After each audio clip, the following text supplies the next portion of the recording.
Chapter 122, Falling. Crossing her arms, Feng Lu looked down her nose at Feng Wu, her attitude extremely arrogant. Fairy Muyao was also sneering at Feng Wu. She seethed with anger as she scanned Feng Wu's charming posture and slim figure and recalled all the praises Feng Sun had sung of Feng Wu. Feng Wu narrowed her eyes. "What do you think you're doing?" Feng Lu smirked. "We saw everything. Don't you feel ashamed of yourself? A woman of such loose morals doesn't deserve a face like that." That reminded Fairy Muyao. Young Lord Feng wouldn't stop talking about how beautiful Feng Wu was, so much so that the crown prince had begun to notice her. June Linyuan would never marry her with someone as beautiful as Feng Wu around. Realizing that, Fairy Muyao flipped her hand to reveal a sharp dagger. Feng Lu frowned. "You're going to kill her? Isn't that a little too much?"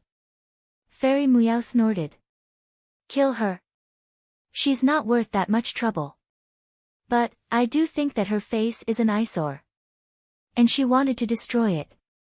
Darting Feng Lu a look, Fairy Muyao said, "She won't be flirting with men again if she doesn't have that face, and she certainly won't ruin the reputation of your clan anymore, will she? So, you're only doing it for the greater good. Am I right?"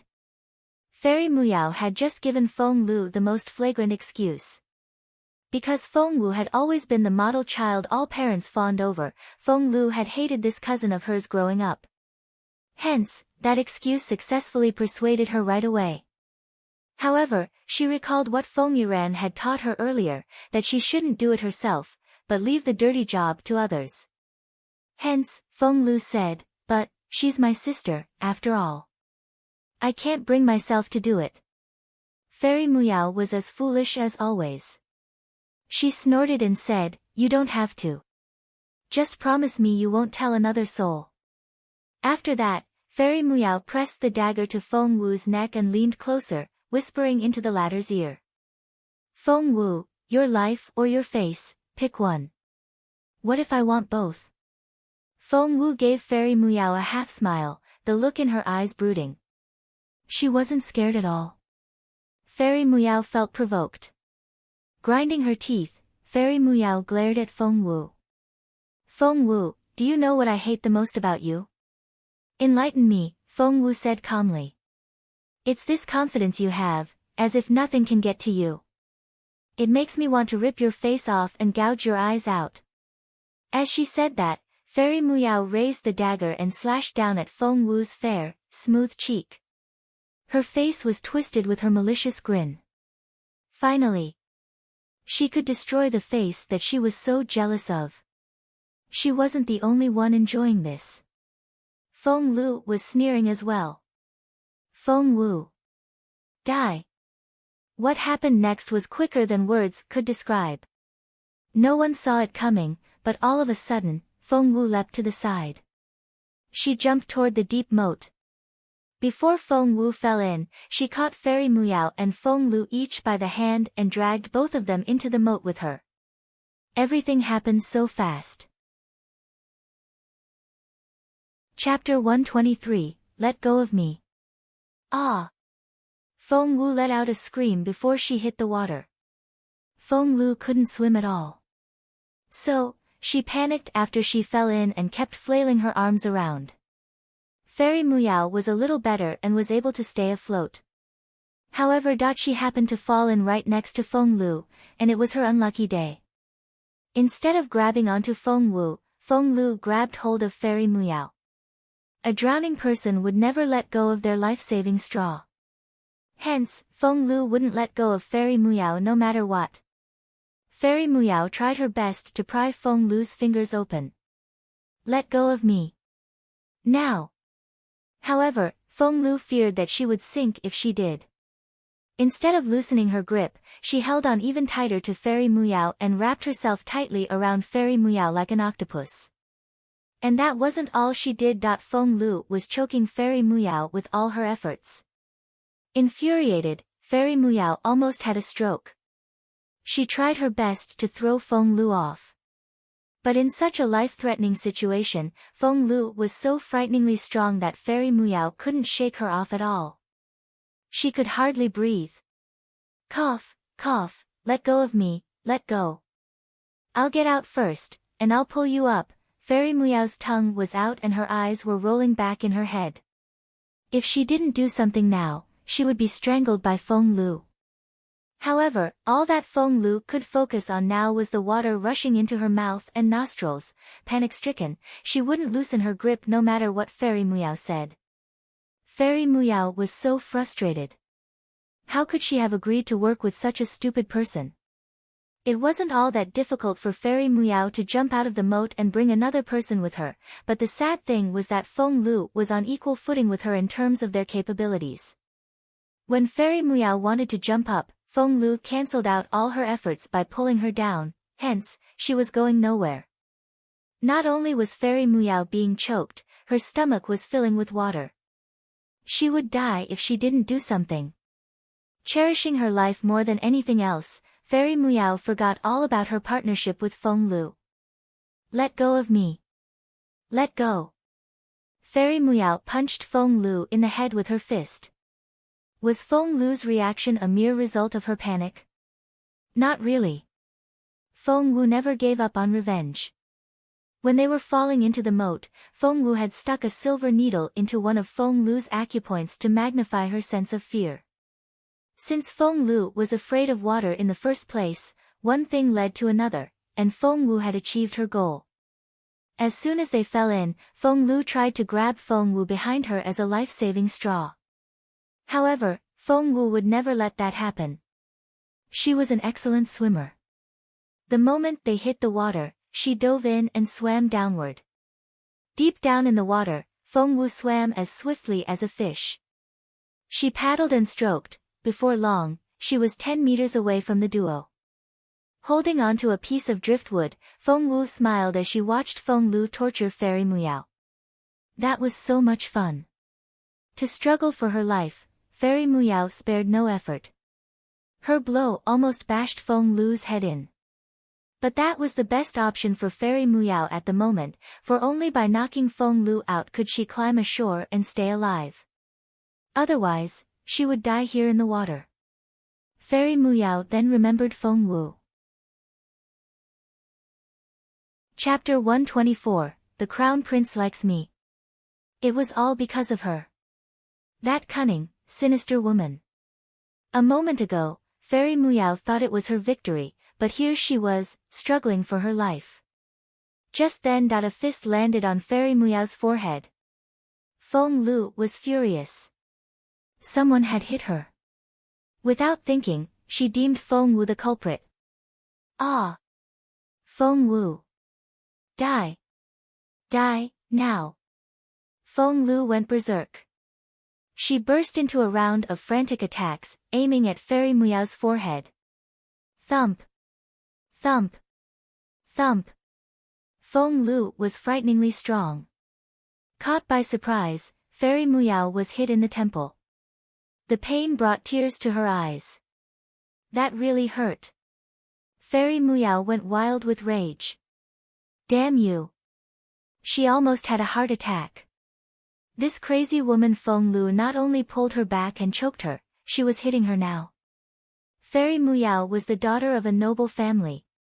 How dare you hit me? You? Enraged, Fairy Muyao couldn't care less about anything else. She raised her fists and scuffled with Feng Lu. What a catfight. Feng Lu didn't leave. She sat down on the bank and laughed until her belly ached. This was so much fun. She swore up and down that her initial plan was only to have Feng Lu stop Fairy Muyao from getting out of the water so soon. As it turned out, Feng Lu had outdone herself. While Fairy Muyao and Feng Lu were fighting and Feng Lu was enjoying herself, footsteps came their way. Feng Lu finally passed gas when she had been underwater just then. The water had probably stopped the smell from coming out. Hence, Feng Lu figured that she should probably stay in the moat until she stopped farting. Thus, breathing through a reed in her mouth, Feng Lu sank back in, until her head was completely immersed. The road next to the moat had always been a busy one. Now that Fairy Muyao and Feng Lu had made so much noise, many locals came out to see what it was about. Before long, a crowd had gathered around the spot. It was their first time seeing two young ladies fight in the water. Everyone cried out in surprise and found it a most remarkable scene. It has to be a very big grudge. That blow looks so painful.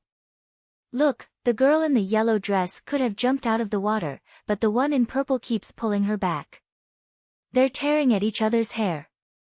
Holy crap, I thought those pretty noble young ladies were all graceful and elegant. I see they don't fight any differently from shrews. That's worse than a peevish shrew. Gosh, this is so eye-opening. Even the fierce folk of northern border city couldn't help but be amazed. Right now, Fairy Muyao and Feng Lu were getting even with each other for hatred new and old. Of course Feng Lu knew about Fairy Muyao's fondness for Jun Linyuan. Of course Fairy Muyao noticed that Feng Lu wanted to throw herself at the crown prince. It was just that Feng Lu had attracted most of their hatred this whole time, and they had considered her their common enemy. Now that Feng Lu was gone, they turned on each other right away. Feng Lu. Don't tell me that you don't like the crown prince. Grabbing Feng Lu's hair, Fairy Muyao tried to throw her onto the bank. Feng Lu punched Fairy Muyao in the eye with her fist. His Royal Highness likes me. Stop flattering yourself. Fairy Muyao almost choked on her own spit. Chapter 125, What a sister you've got there. The crown prince likes you. Are you nuts? Who the hell do you think you are? Fairy Muyao was so angry that she broke out laughing. Would a godlike figure like the crown prince like Feng Lu? How smug could she be? Fairy Muyao's condescending tone enraged Feng Lu again. Of course the crown prince liked her. Why else had he chosen to visit the Feng manor of all places? Go to hell. Feng Lu began to throw punches at Fairy Muyao again. Instantly, water splashed everywhere, making quite a scene. Footsteps came their way, and soon, several people showed up on the bank. Apart from Feng Sun and his two companions, Yu Minji was also here. Because of the fierce catfight between Feng Lu and Fairy Muyao, no one noticed Feng Wu, who was still hiding under the water. Shit! What's going on here? A water fight? Staring at the two girls, who were frantically tearing out each other's hair in the moat, Feng Sun's eyes popped out. He looked very excited. I had no idea that girls could fight like that. This is insane. Feng Yiran, what a sister you've got there. Feng Yiran almost rolled his eyes at Feng Sun. Of course Feng Sun could watch happily as an onlooker, for what was happening didn't concern him at all. However, as Feng Lu's own brother, Feng Yiran couldn't just stand there and watch. Pressing his toes down on the ground, Feng Yiran spread out his arms and jumped off the bank like a big eagle. With a sweep of his hands, both girls were scooped out of the water and thrown onto solid ground. He had expected his intervention to stop the fight, but the two girls only rolled around on the ground and kept on exchanging blows. And they were screaming as they fought. His Royal Highness likes me. He's mine. In your dreams. No, in your dreams. I'm gonna kill you. I'm gonna kill you. Everyone was astonished. What were they looking at here? Mouth slightly open, Feng Sun gave Jun Linyuan, who was as undisturbed and indecipherable as ever, a strange look. Boss Jun, those two are fighting over you there. Aren't you going to say something? If one asked Feng Sun, their boss Jun was the source of all disasters. Girls simply went crazy when that guy was around. Jun Linyuan only darted him a bone-chilling glance and uttered 6 words, "Do you have a death wish?" Cough, cough, that was the end of Feng Sun's teasing. Feng Yiran's cheeks twitched as he watched Feng Lu roll around on the ground, covered in mud. He couldn't take it anymore. For not only were the local folk standing around, pointing at the two girls, the nonchalant, enigmatic Jun Linyuan was also watching. Stop. Right now. Face dark, Feng Yiran reached out and picked Feng Lu up as easily as an eagle handling a chicken. Feng Lu had lost her head in her fury. She yelled as she struggled. "Brother, let go of me. She called me cheap and she's trying to take the crown prince away from me. I'm going to kill her." Feng Yiran really felt like throwing this idiot back into the moat. Slap. The hard slap to Feng Lu's face disoriented her and she saw stars. Before she could break into tears, Feng Yiran turned her around to face Jun Linyuan. "I dare you to say another word." Then, Feng Lu saw the lofty teenager that seemed to come with his own halo. "Why, Your Royal Highness." Feng Lu looked down and saw her ragged clothes, which were filthy beyond repair from her rolling around in the mud with Fairy Muyao. She then recalled what a shrew she had been. Chapter 126, Because You Too Are Uglier Than Her. Feng Lu's head went blank and her heart nearly stopped. Holy shit. And she wasn't the only one lamenting, so was Fairy Muyao next to her. She looked as sorry a sight as Feng Lu. She had acted like a shrew as much as Feng Lu had. Feng Lu. Oh God. Burying her face in her hands, Fairy Muyao wished that she could pass out right now. She had done all those things in front of the crown prince, she felt like killing herself right now. Let her die. Why couldn't she pass out now? She didn't want to talk to anyone. Just as she was about to pretend to faint, Jun Linyuan shifted his dangerous, grim gaze to Feng Lu and Fairy Muyao and asked in a nonchalant voice, "What happened?" What happened? Fairy Muyao's frozen brain finally began to work again. Right, it was Feng Wu. Both she and Feng Lu were wounded, not to mention that they had greatly embarrassed themselves in front of Jun Linyuan, but Feng Wu didn't have a scratch. Fairy Muyao couldn't allow that to happen. Fairy Muyao calmed down immediately. Brushing away a lock of hair sticking to her forehead, she wept. Feng Wu did it. It was all her fault. She tried to kill us. That astonished everyone. Why was Feng Wu involved? Moreover, she had just accused Feng Wu of trying to kill her. Feng Wu, killing the daughter of a noble family? She had to be insane to plot something like that. It was such a wild accusation. Since Fairy Muyao had made up her mind to slander Feng Wu, she began to make up stories. Biting her lower lip, she said, "Feng Wu was so evil. She pushed us into the moat. She tried to drown us." Feng Lu, who had been standing there with a blank face, was suddenly woken up by those words and came back to her senses. That was right. It was Feng Wu. They had to blame Feng Wu for everything. Feng Sun was displeased to hear that. Why is Feng Wu involved? Hasn't she been back at home this whole time? Ha! Fairy Muyao smirked. Feng Wu. Stay at home. A woman as fickle and lascivious as her could never stay indoors.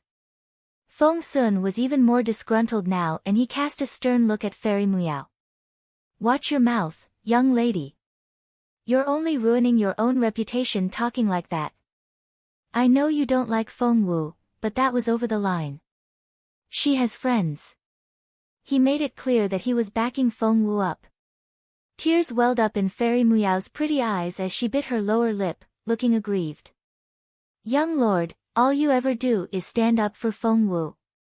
But what about me? Feng Wu pushed me and Feng Lu into the moat. We nearly drowned. That's right. Despite her hatred for Fairy Muyao, Feng Lu couldn't act out now, for she had to be Fairy Muyao's ally for the time being. Clenching her fists, she wailed, "Why are you on Feng Wu's side when she tried to kill us? Just because she's pretty." Feng Sun knew perfectly well what was going on here. It was clear that Fairy Muyao and Feng Lu were up to something. They were just angling for sympathy by acting all pitiful. Hence, he smirked. Feng Wu pushed you in. Why would she do that? Because you too are uglier than her. Feng Wu, who was breathing through the reed under the water, burst out laughing. Gurgle. The sound of bursting bubbles came from a few steps away. Linyuan darted a casual look at that reed. Chapter 127, They're Lying. Both Fairy Muyao and Feng Lu blanched at those words. However, they no longer felt as embarrassed as they did earlier, especially Fairy Muyao. Biting her lower lip, she went all teary-eyed and her voice was pitiful and indignant. Feng Wu was seducing a man when we ran into her. We were witnesses. That was why she tried to kill us. Feng Lu nodded immediately. Yes. That's right. We both saw Feng Wu having her way with a teenager in this alley. Feng Yiran felt like throttling Feng Lu. How big an idiot was she? Even if she wanted to frame Feng Wu, couldn't she find another excuse?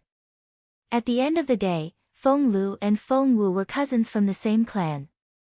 If Feng Wu's reputation was ruined, Feng Lu would be equally affected. That plot would cause destruction for both sides, and she was telling the whole world about it. What was she thinking?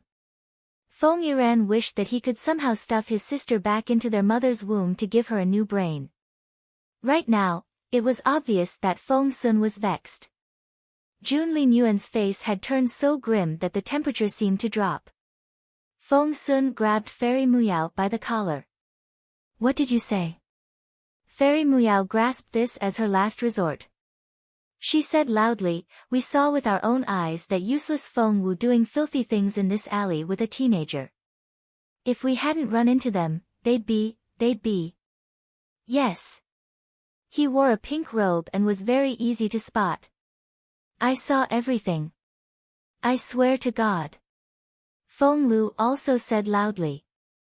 Because of their common enemy, Feng Lu and Fairy Muyao, who had been at each other's throats, were back on the same side again. Under the water, Feng Wu frowned at those words. Those two were really shameless. Feng Sun smirked. You just called Feng Wu useless. So, how was someone that useless able to push you two into the moat? Muyao, if I remember correctly, you're a level 6 spiritual master, aren't you? Feng Sun then turned to Feng Lu. And you're what? Level 5? Level 5 and level 6 spiritual masters were pushed into the moat by Feng Wu, who has 0 cultivation. Are you idiots or do you think I'm one? Feng Sun drew closer, and the two girls stumbled back. Oh, of course Feng Wu couldn't do it herself, but that man she was flirting with, he helped Feng Wu push us in. Panic-stricken, Fairy Muyao cried out. Infuriated, blue veins popped on Feng Sun's forehead. Linyuan stepped out, narrowing his eyes and looking very intimidating. He was about to speak when, they're lying. A little boy less than 5 years old broke free from his mother's arms, ran toward them on his short legs, and pointed at Fairy Muyao. She's lying. Oh. Feng Sun crouched down until his eyes were on the same level as the little boy's. What did she lie about? They're bad people. She's the worst one, the little boy gestured at Fairy Muyao. She put a knife to Sister Wu's neck. She said she wanted to destroy Sister Wu's face. Fairy Muyao's stomach lurched. She couldn't recall anyone passing by at that time, so how did the child know about that? Fairy Muyao smirked right away. Lying kids will be taken away by wolves at night. She was blatantly threatening him.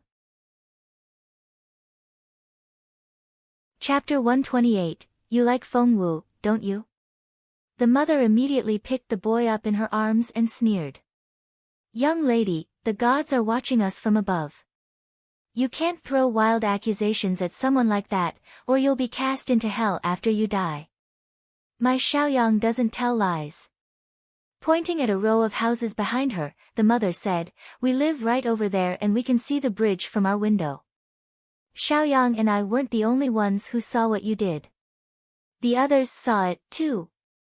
A middle-aged woman stepped out. Yes. That's right. You tried to harm Miss Wu, but you're blaming it all on Miss Wu now. An uncle also stepped out. Miss Wu is the most virtuous girl.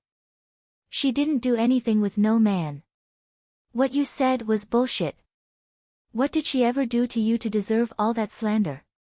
You're shameless. You'll get struck by a thunderbolt. After that, more and more people stood out to criticize Fairy Muyao and Feng Lu. Northern Border City was a big place, and most of the people who lived in the downtown area had received help from Feng Wu before. Thus, they all supported her. They viewed Feng Wu as their own beloved kid. With so many people talking at the same time, the effect was quite intimidating. Fairy Muyao was bewildered and so was Feng Lu. They never expected Feng Wu to be this popular with the common folk.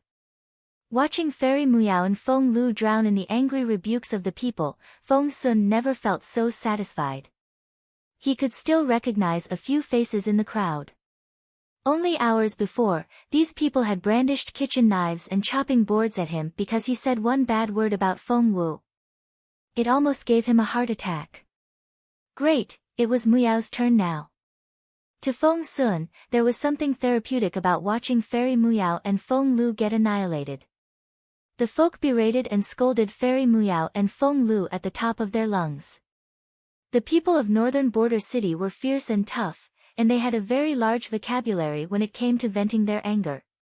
Surrounded by the angry crowd, Fairy Muyao and Feng Lu were driven crazy by all the voices. Given their lofty status, they had never been called names in public, let alone by so many people. You unruly people. Fairy Muyao fumed. Just then, a figure in pink rushed through the crowd. June Linyuan, I've been looking for you everywhere. Why are you people here? It took me such a long time. A stunning teenager arrived as swiftly as a gust of wind, almost knocking Fairy Muyao over. It was none other than Yuminji himself. June Linyuan darted a look at Yuminji, his eyes revealing nothing. Feng Sun glared at Yuminji, pissed. Why are you here? Do we know you? Yuminji ignored the question. He stared at Feng Sun and asked, I heard that you were looking for that ugly girl. Have you found her? Where is she? Where? Fairy Muyao and Feng Lu recognized Yuminji's pink robe at that moment and their faces lit up. Jumping at Yuminji from either side, they cried out in unison. It was him. Him. He was the one doing devious things with Feng Wu in the alley. Immediately, all eyes were on Yuminji. Why are you all looking at me like that? Yuminji was utterly confused. Fairy Muyao smirked. It was you. What did I do? Yuminji looked bewildered. Chapter 129, Me? Do away with you? You like Feng Wu, don't you? Fairy Muyao stared at Yuminji. Although Fairy Muyao only saw them from behind, she was sure that Yuminji had been standing very close to Feng Wu. She couldn't speak for Feng Wu, but Yuminji couldn't keep his eyes off Feng Wu, he had to have a crush on her. Yuminji's rationale, on the other hand, went as followed. Feng Wu was so pretty and he had always loved good-looking people, so what was wrong with liking Feng Wu? However, at that moment, a figure showed up behind Fairy Muyao. It was none other than Feng Wu, who could no longer stay in the river and had just climbed out and changed into some dry clothes. Immediately, Yuminji straightened his back and glared at Fairy Muyao. That's bullshit. Me? Like Feng Wu? Ha, are you blind or stupid? You must have lost your mind to say that. Fairy Muyao fell silent. She had never expected Yuminji to deny it. Shouldn't he admit it right away in order to win Feng Wu's heart? Feng Sun would then turn on Yuminji and the two guys would start fighting. She could then stand by and watch. She had had everything planned out, but Yuminji somehow stopped right before he walked into the trap. Fairy Muyao almost had a stroke. Yuminji stared at Fairy Muyao as if he was looking at an idiot. Do you know how much damage you'll cause if the girl I like heard what you said? Do you? Are you trying to ruin my life or what? Those words were actually meant for Feng Wu. Fairy Muyao cursed inwardly. Yuminji was running around Feng Wu like a puppy. That two-faced boy. Who's the girl you like, then? Fairy Muyao snorted. Why should I tell you? Who are you to meddle in my business? Looking Fairy Muyao up and down, Yuminji suddenly came up with an outrageous comment. Gosh! Don't tell me you like me. Hey, I'm warning you. First of all, you're not pretty enough. Secondly, you're too evil. Moreover, you look so untalented.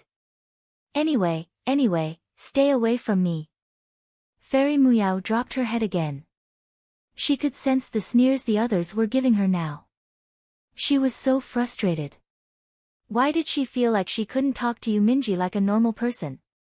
Moreover, they were so off topic now. They were supposed to be talking about him and Feng Wu.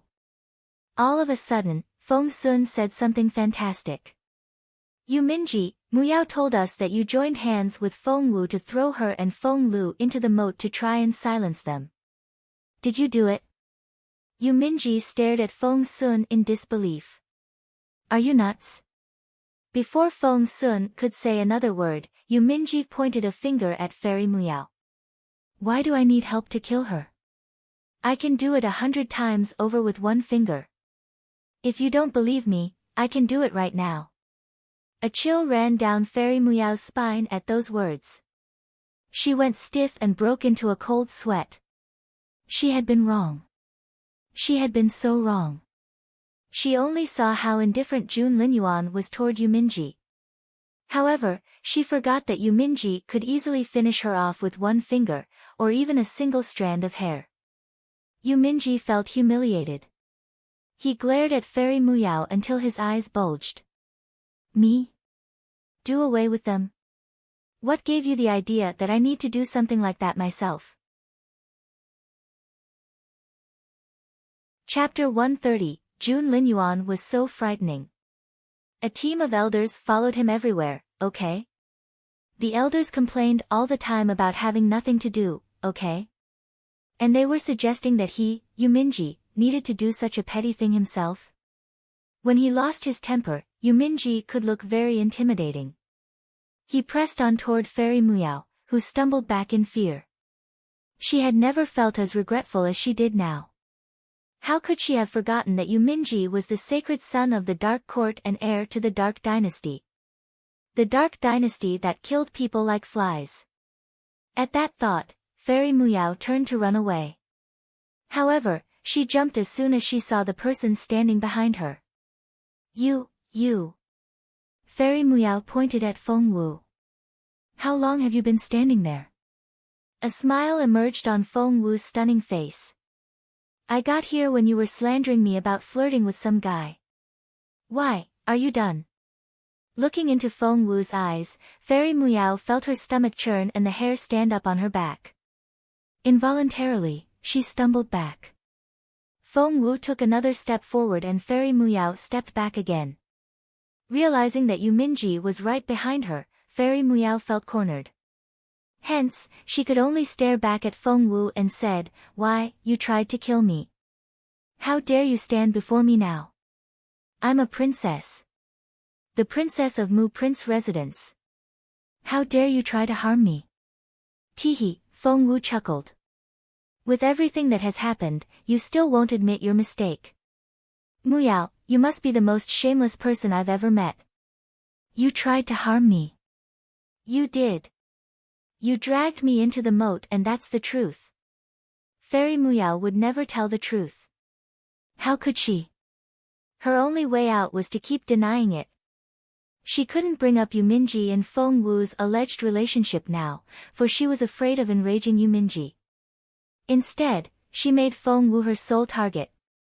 Yes, you tried to harm us. Feng Lu came to Fairy Muyao's aid. Feng Wu was their common enemy. So, compared with Fairy Muyao, Feng Lu hated Feng Wu more. Feng Sun smirked. Level 5 and Level 6 spiritual masters are claiming that they were harmed by a good-for-nothing. Fairy Muyao and Feng Lu blushed, but they stuck to their story. Yes, they did. Feng Wu had no evidence, so there was nothing she could do about them. Humph. They had already humiliated themselves in front of June Linyuan. The last thing they wanted was for him to see them as merciless women. Seeing that Feng Wu was under attack, somehow, Yuminji felt a little sympathy for her. Wait. Sympathy? For this sharp-tongued girl? That wasn't happening. He chucked that thought away immediately. Just when Feng Wu was ready to push Fairy Muyao and Feng Lu into her trap, a figure stepped out from the crowd. June Linyuan. Everyone involuntarily turned to look at the unmatched, formidable teenager. Although he hadn't said a word, no one dared to disregard him, for he was like a supreme being among them.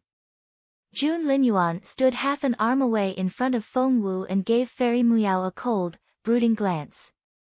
That one glance was enough to make Fairy Muyao's heart race. She went stiff and felt as if someone had pushed her down an abyss. What was the meaning of that glance? What did the Crown Prince want from her? The truth. The two words stabbed into Fairy Muyao's chest like the sharpest blade. Chapter 131, Are You Afraid of Me? Truth. Fairy Muyao shuddered as a chill ran down her spine. Too scared to look into June Linyuan's eyes, she moved her lips, trying to repeat what she said. However, those cold, piercing eyes were staring at her and she felt imminent danger, as if one wrong word from her and her head would be cracked open. It was such a terrifying aura. Lie to me, and, despite the indifference in his voice, there was something so dangerous about it that she was having a hard time breathing. Was he going to say, lie to me and I'll kill you? SSSS. Fairy Muyao drew in her breath. She was so scared. Before she knew it, Fairy Muyao had pressed her hand to her chest and she felt her heart thumping, not from shyness, but real fear. She was too scared to even act normally. Fairy Muyao didn't dare to make up stories anymore. In a trembling voice, she said, we did it.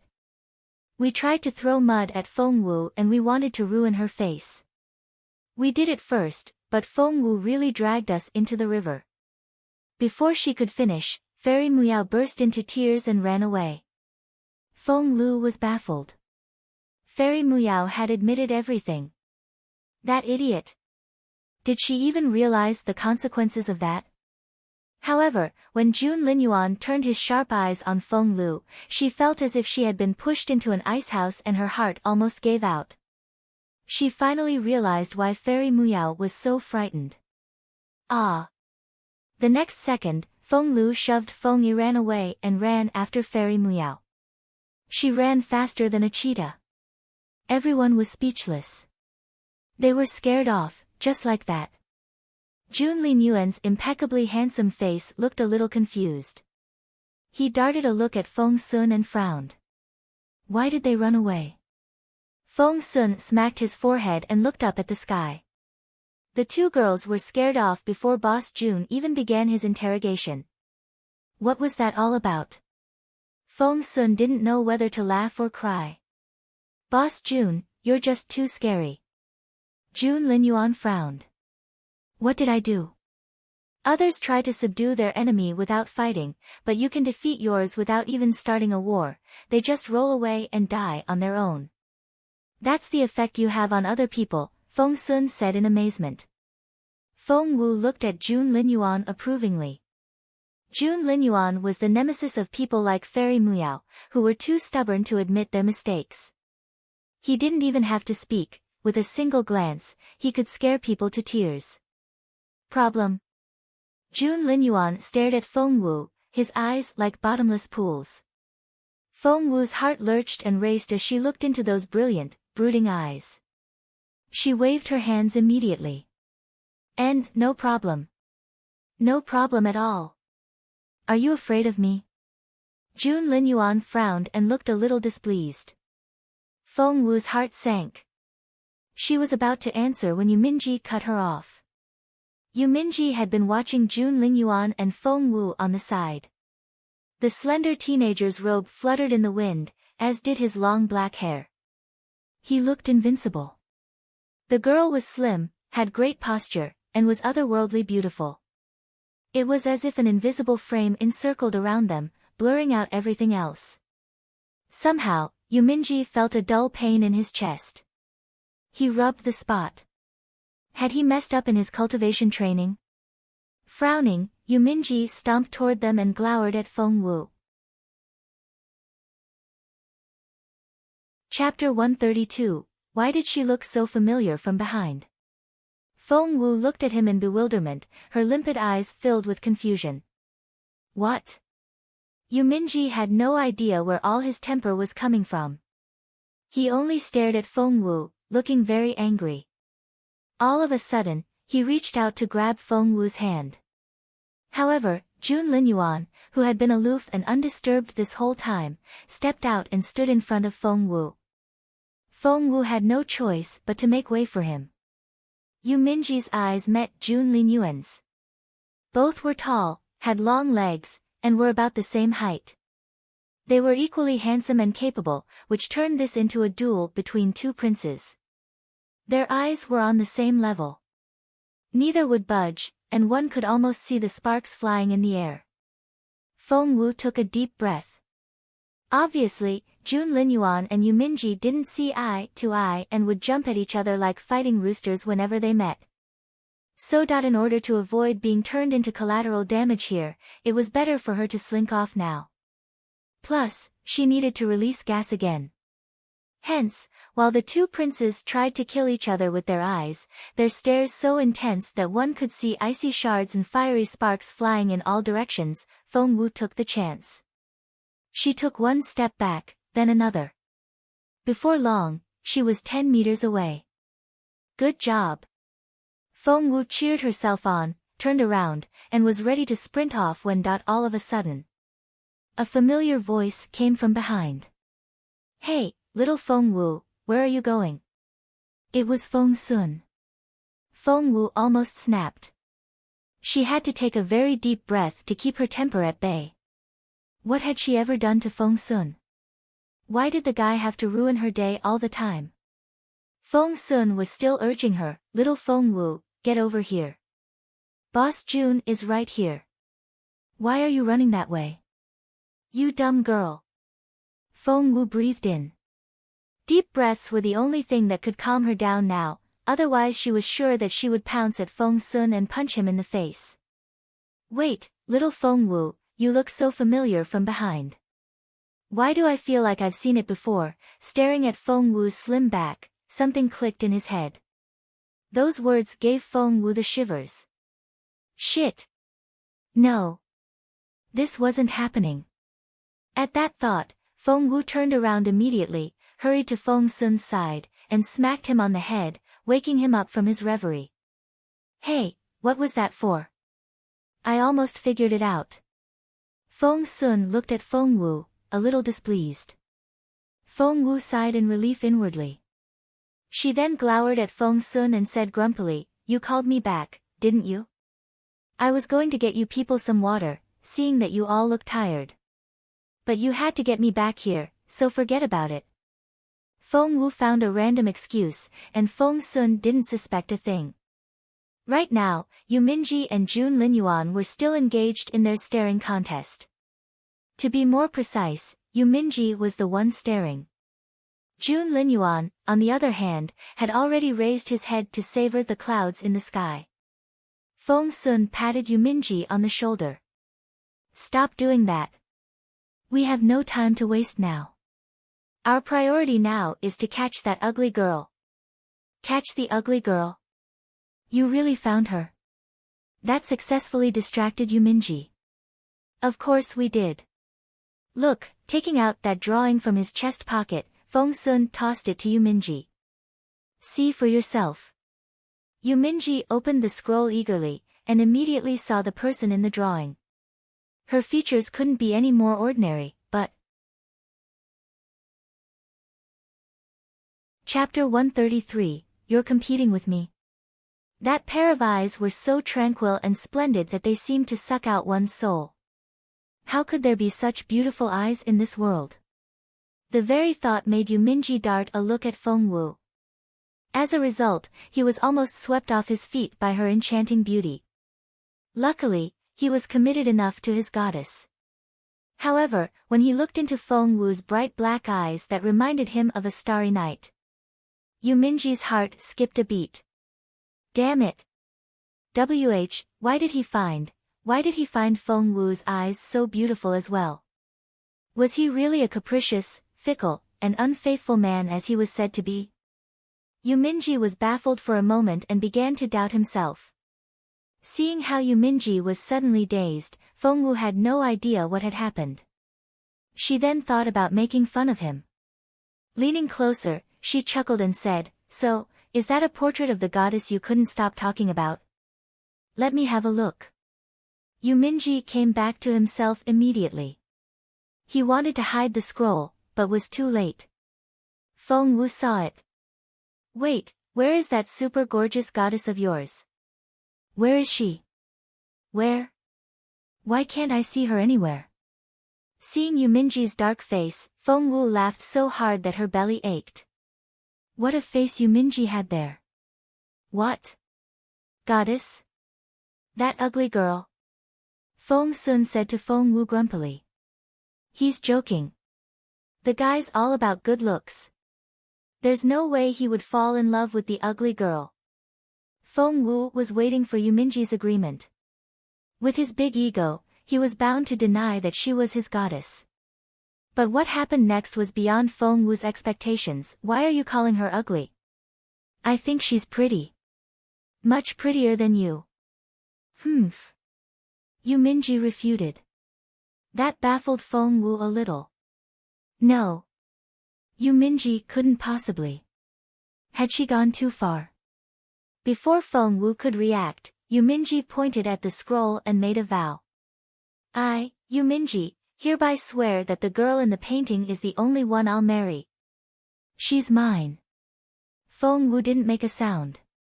She took an involuntary step back. Talk about dropping a stone on one's own foot, she had just dropped a very big one. An intense yet cold gaze landed on Feng Wu, which came from a pair of brooding, indecipherable eyes. Feng Wu raised her head involuntarily and looked right into Jun Linyuan's black eyes. Her stomach turned. Face grim, Jun Linyuan kept his gaze on Feng Wu, but with a wave, the scroll was in his hand. Hey, give it back. Jun Linyuan, give her back to me. Yu Minji was agitated.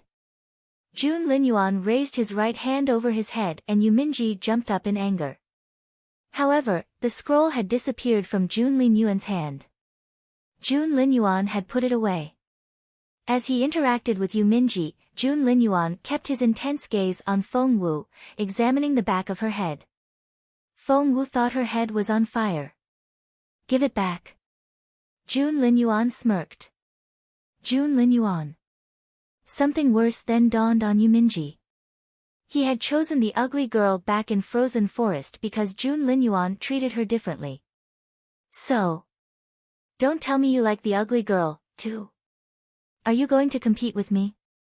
Glaring at Jun Linyuan, Yu Minji asked, Are you? Answer me.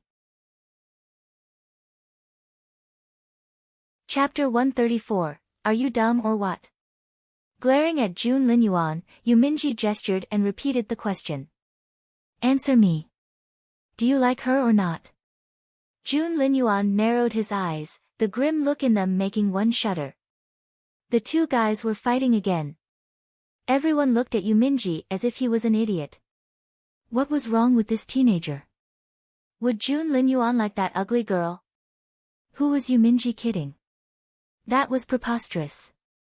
Feng Sun was speechless. Boss Jun likes that ugly girl. What gave you that idea? If you like her that much, fine, she's all yours. Jun Linyuan gave Feng Sun an indescribable look. Yu Minji, on the other hand, was delighted to hear that. However, he blurted out again, Jun Linyuan, if you don't like the ugly girl, do you like Feng Wu, then? The next second, everyone was examining Feng Wu in a strange way, which made her blush. This was so humiliating. The sun would rise in the west first before Jun Linyuan liked her. Being stared at by all those eyes, Feng Wu wished more than anything that she could disappear at that moment. Feng Sun took pity on Feng Wu and came to her rescue. He chuckled and said, "You Minji, what are you even thinking? Since when would Boss June like a useless girl?" Feng Wu glared at Feng Sun. That look almost gave Feng Sun a heart attack. He replied with a shrug. "But that's what you are, useless." Feng Wu almost had a stroke, but she couldn't give a retort. She took a deep breath. Calm down, calm down. Now that she had taken the 9 transformation spirit restoration pill, all she needed was a quiet place to restart her cultivation. Useless? We'll see about that. Feng Wu raised an eyebrow and darted a look at Feng Sun. Young Lord Feng. What? Feng Sun shuddered at Feng Wu's formal tone. What stage are you at? Feng Sun replied without hesitation, I'm a spiritual grandmaster.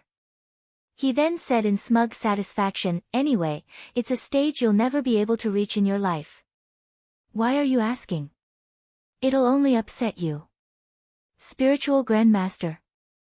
This stage consists of 3 stars. Should I assume that you've reached the 3rd star already? Feng Wu asked calmly.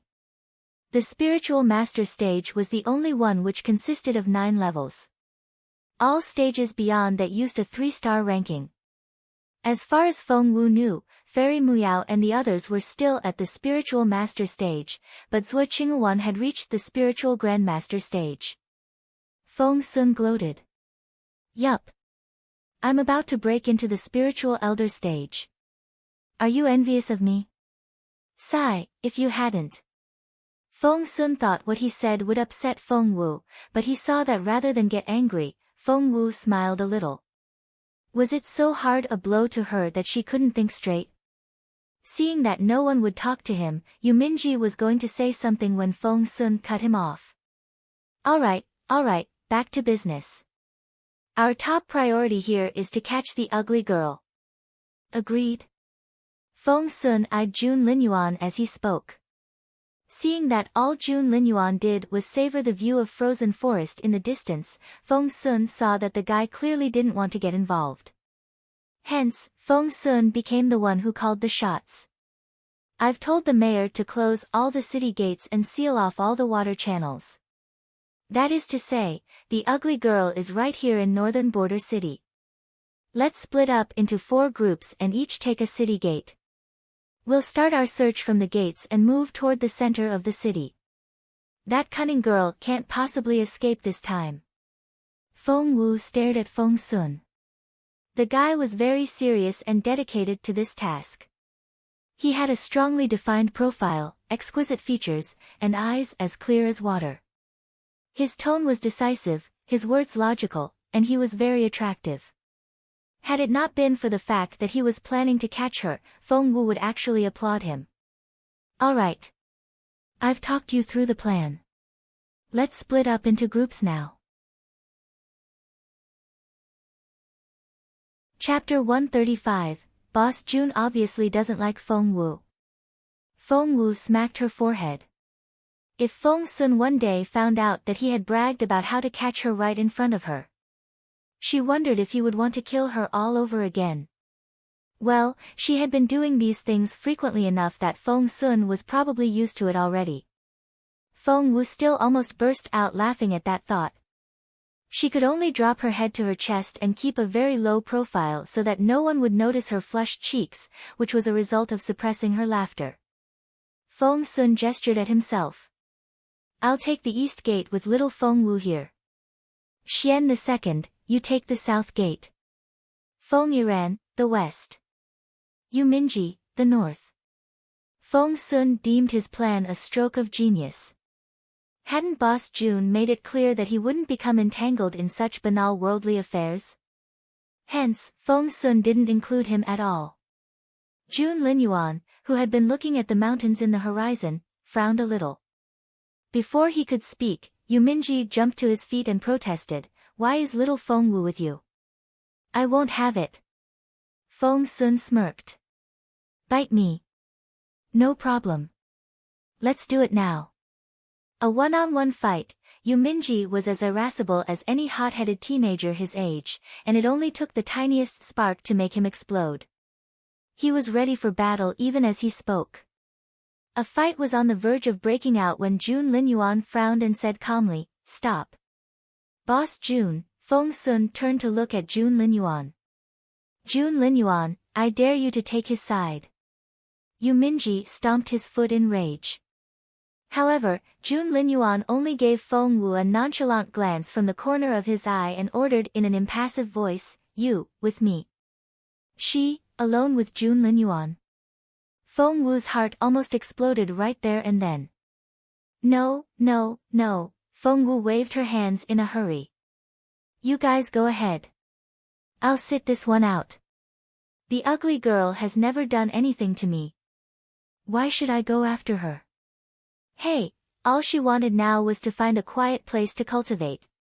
Feng Wu was still waving her hands when Jun Linyuan caught her wrist with his long, thin fingers. That promptly solved the problem. They were off. Behind them, everyone was dumbfounded. Wasn't Boss Jun supposed to be a neat freak who never touched anyone with his hands? He had just touched Feng Wu. Although there was a layer of clothing between them, it still felt so weird. Xian Yi looked puzzled. Feng Sun, on the other hand, looked very guilty. Sigh. Boss Jun obviously doesn't like Feng Wu, but he took her away just to help me. I owe Boss Jun so much. Xian Yi darted a dubious look at Feng Sun. Are you sure that's what's happening here? Isn't it? Feng Sun looked at Xian Yi, bemused.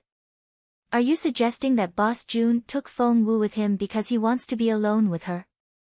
Isn't that possible? Xian Yi didn't think the matter was that simple. Ha ha ha ha, Feng Sun cracked up, as if he had heard the funniest thing. Holding his belly, he doubled over with laughter. Xian Yi, you're so silly. Gosh, I'm laughing my ass off here. Ha ha ha. Xian Yi threw a dirty look at him, shook his head, and left for the south gate. An idea struck Feng Yiran all of a sudden. Was it possible that Jun Linyuan really liked Feng Wu?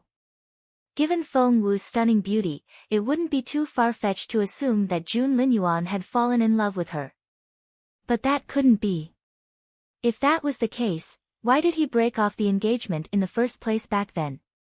Feng Yiran tried his best to remember everything, down to the very last detail.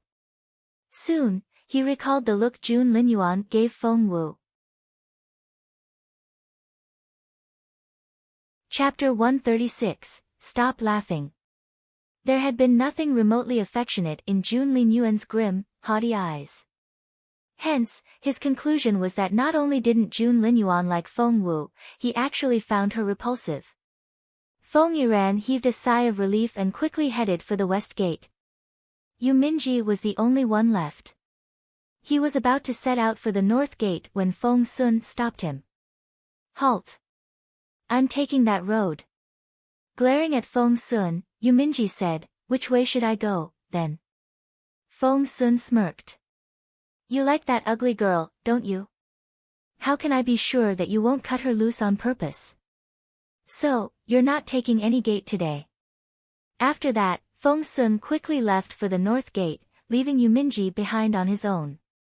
Minji didn't know what to say. Meanwhile, Feng Wu and Jun Linyuan were walking together. The busiest street ran through the eastern part of the city. However, Feng Wu was on edge. She found her own reaction rather strange as well. She was able to stay level-headed no matter what came her way, but why was she so fidgety around Jun Linyuan? Jun Linyuan walked in front and Feng Wu stayed half a meter behind him. Both kept their silence and it felt rather awkward. Feng Wu clenched her fists. She was genuinely concerned. What should she do if she suddenly wanted to pass gas? She could fool Feng Sun, but even with her past and present lives put together, she still couldn't outsmart Jun Linyuan. All of a sudden, Jun Linyuan stopped. Feng Wu, whose head had been down this whole face and her face screwed up with the effort of figuring out a solution, bumped into Jun Linyuan's firm, straight back. Thump, ouch. Covering her nose with one hand, Feng Wu glared at Jun Linyuan with a frown as she drew in a breath. She had no idea that bumping into someone could be that painful. She felt as if she had smashed her nose into the hardest basalt. Jun Linyuan turned around to Feng Wu's face all puckered up and an accusing look in her teary eyes. That facial expression depended largely on how good-looking the person was. An accusing look from an ordinary person not only wouldn't achieve anything, it would also annoy the accused party. However, with Feng Wu's incredibly beautiful face, when she turned her teary, pitiful, and resentful eyes on a person, she might as well, to use a phrase from her previous life, have set off an atomic bomb. Even someone as haughty and aloof as Jun Linyuan couldn't help but ask hesitantly, painful? Still covering her nose, Feng Wu nodded with teary eyes. Jun Linyuan's frown grew bigger and his lips moved. Useless. Feng Wu's limpid eyes widened immediately and she glared at Jun Linyuan. Pointing at him, she protested, "What kind of person are you? You bumped into me and you're telling me off." The fuming Feng Wu reminded him of a little quail. Somehow, Jun Linyuan's perpetual poker face cracked and his lips curled up a little. Stop laughing. Feng Wu was pissed off. She was so aggrieved. Was he laughing at her now? Jun Linyuan didn't smile for years on end. But right now, he was smiling, he was actually smiling with his eyes. His already handsome face looked unbelievably stunning. Feng Wu was dazed. She didn't know how to react. If it was solely because of his beautiful face, Feng Wu wouldn't be that way. However, what Feng Wu saw on Jun Linyuan's face was a warm, genial smile, which reminded her of a beam of sunlight shining down on a frozen river. The contrast of the two was simply indomitable. Chapter 137, He Really Didn't Pick on You. It reminded Feng Wu of a clear blue sky, the dappled shade of trees, and the moment ice cracked on a frozen river. He had the looks, the intelligence, the disposition, the imposing manner, the capabilities, and the unchallenged status. How could girls not throw themselves at Jun Linyuan like this? However, that solemn, detached, and unattainable Jun Linyuan who never showed any expression on his face had just smiled. Was her sorry state that funny? Once she came back to her senses, Feng Wu was vexed. She threw a dirty look at Jun Linyuan. However, instead of being offended, Jun Linyuan went on smiling. Feng Wu didn't know what to say. Feng Wu's head soon cooled down. This wasn't a good time to provoke Jun Linyuan. What she now needed to do most was find an opportunity to run away from him. She would be doomed if they reached the center of the city. At that thought, Feng Wu covered her nose and said in a muffled voice, "I'm hurt and I'm going home now. Go find that girl yourself. I'm off. Bye." However, Feng Wu only managed to take 2 steps before someone called her name in the distance. "Why, Feng Wu, here you are. I've been looking everywhere for you." Feng Wu froze on the spot. It was Yu Minji, the teenager that wouldn't leave her alone. Why did he have to be so quick? Feng Wu felt like crying. It seemed that these people would never leave her alone. Feng Wu ignored him and ran in the other direction. However, Yu Minji caught her by her braid right away. "Hey, I'm right here. Where do you think you're going?" Feng Wu had no choice but to go back with Yu Minji. She was so pissed. "What happened to your nose?" Yu Minji frowned when he saw Feng Wu's teary eyes and crestfallen expression. Feng Wu replied with a long sigh. She then asked in resignation, "Aren't you supposed to be headed to the North Gate? Why are you here? His Royal Highness and I have this direction covered." Yu Minji glared at Feng Wu with his pretty eyes and jabbed a finger in her forehead. "You heartless thing. I'm here because I was worried that Jun Linyuan might take advantage of you. Don't you know what a guy is capable of when he's alone with a girl? How can someone as pretty as you have zero sense of self-protection?" Feng Wu stared at Yu Minji, speechless. She had the impulse to cover his mouth and stop him from talking altogether. Yuminji looked Feng Wu in the eye and his own eyes suddenly widened. What happened? You've been crying, haven't you? Did Jun Linyuan really do something to you? I knew it. He was up to something when he dragged you away. He began to roll up his sleeves as he spoke. Feng Wu was mortified and she stopped Yuminji right away. Stop it. Don't say another word. Someone as proud and aloof as Jun Linyuan taking advantage of her. He didn't even like her. What Yuminji said made it sound as if she actually had a crush on Jun Linyuan. Feng Sun would laugh his ass off if he was here. Yuminji stared AF Feng Wu. He really didn't pick on you. No, no, and no. Feng Wu very much wanted to tell Yuminji that actually, he was her victim. Will you just leave me alone, bro? Yuminji nodded and patted his chest. Good, I'm glad to hear that. Don't worry. I'll keep an eye on you from now on and make sure that Jun Linyuan doesn't get a chance. Jun Linyuan gave Yuminji a, you idiot, look. Chapter 138, finally, Cultivation. Feng Wu was so embarrassed. Jun Linyuan had zero interest in her, okay? Yuminji was practically delusional. Yuminji snorted and ignored Jun Linyuan. Pulling Feng Wu to one side, he murmured, I'm telling you, all men are after good-looking girls. Your face is so beautiful that you're asking for trouble. You have to be on guard all the time and make sure you don't just wander off with strangers. Feng Wu smacked her forehead, speechless. She turned to look at Jun Linyuan involuntarily, only to find his face growing darker and darker. Had that warm smile on his face earlier been a hallucination? Feng Wu was bewildered. As they walked, Feng Wu suddenly realized something. Which was that when did she last fart? 5 minutes ago.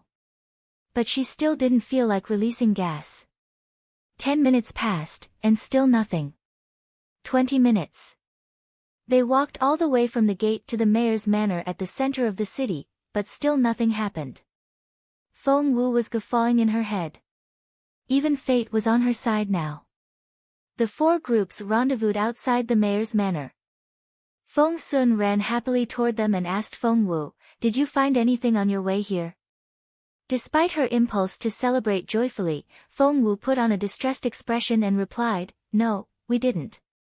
We never smelled that scent you described as smelly and pleasant at the same time. Feng Wu then turned to Yuminji. Did you smell anything? Frowning, Yuminji frowned and shook his head as he glared at Feng Sun. Didn't you say that we would definitely find her this way? Like, 100%? You were so confident, but what do we have here? Feng Wu snickered inwardly and turned her gaze on Feng Sun. Feng Sun's face was all puckered up. He had no idea this was going to happen. Why did she stop releasing gas? Feng Wu waved at the others with a grin. I need to go back home now. You guys keep up the good work. She then gambled off, her thick ponytail swaying on the back of her head. It looked so youthful. Feng Sun didn't stop Feng Wu this time and let her leave. He was thinking back to all the times when the ugly girl tricked him over and over again. It was so outrageous. I'll catch her. I swear it. Feng Sun ground his teeth. Feng Wu ran all the way home, hopping around and humming a tune. Poor brother Feng Sun. If he knew one day that she had escaped right under his nose, would he go berserk? Well, he should be used to it by now, shouldn't he? Feng Wu chuckled at that thought. The immortal spiritual fruit juice had been turned into the 9 transformation spirit restoration pill, which she had eaten already. Feng Wu rubbed her belly. Her dantian, which had stayed quiet for the past 5 years, was slowly heating up. The smile broadened on Feng Wu's face. Finally, she could resume her cultivation. Feng Wu did a run-up toward the wall and grabbed the top with her right hand. Then, with a perfect backward somersault, she landed lightly in the courtyard like a baby swallow. Feng Wu made a fist. She needed to hurry up with her cultivation before June Linyuan and the others came back. She could at least break through and turn into a level 1 spiritual master, right? She wondered if she could speed up her cultivation this second time round. Feng Wu pondered a million questions as she walked. She glanced at the courtyard in passing and spotted the clothes hanging there to dry. Chapter 139, I've never liked June Linyuan. One look and Feng Wu almost had a heart attack. Those clothes. It was identical to the outfit she had put on in her disguise as the ugly girl. How could she have forgotten about that? For her own convenience, she had made 3 identical outfits in the same style and color so that she didn't have to bother choosing what to wear. Right now, she saw that someone had washed one of them and hung everything up in the backyard in broad daylight. Just like that. If Feng Sun or any of his fellows happened to walk in, they would definitely. Feng Wu was worried sick. Right at that moment, someone smashed the door open and rushed in like a gust of wind. Feng Wu thought her heart was going to explode when the door burst open. Thump. Thump. Thump. That was the sound of Feng Wu's heart. Had Feng Sun and the others discovered that she was the ugly girl? She recalled what Feng Sun mentioned earlier, about severing the tendons in her arms and legs and draining her blood. She'd wish she was dead. Feng Wu shuddered at the thought. Feng Wu. A shrill, tyrannical voice rang out behind Feng Wu. Feng Wu's heart began to beat normally when she heard the voice. She turned around and stared at Feng Lu coldly. She had to attract all of Feng Lu's attention so that the latter wouldn't notice that dress.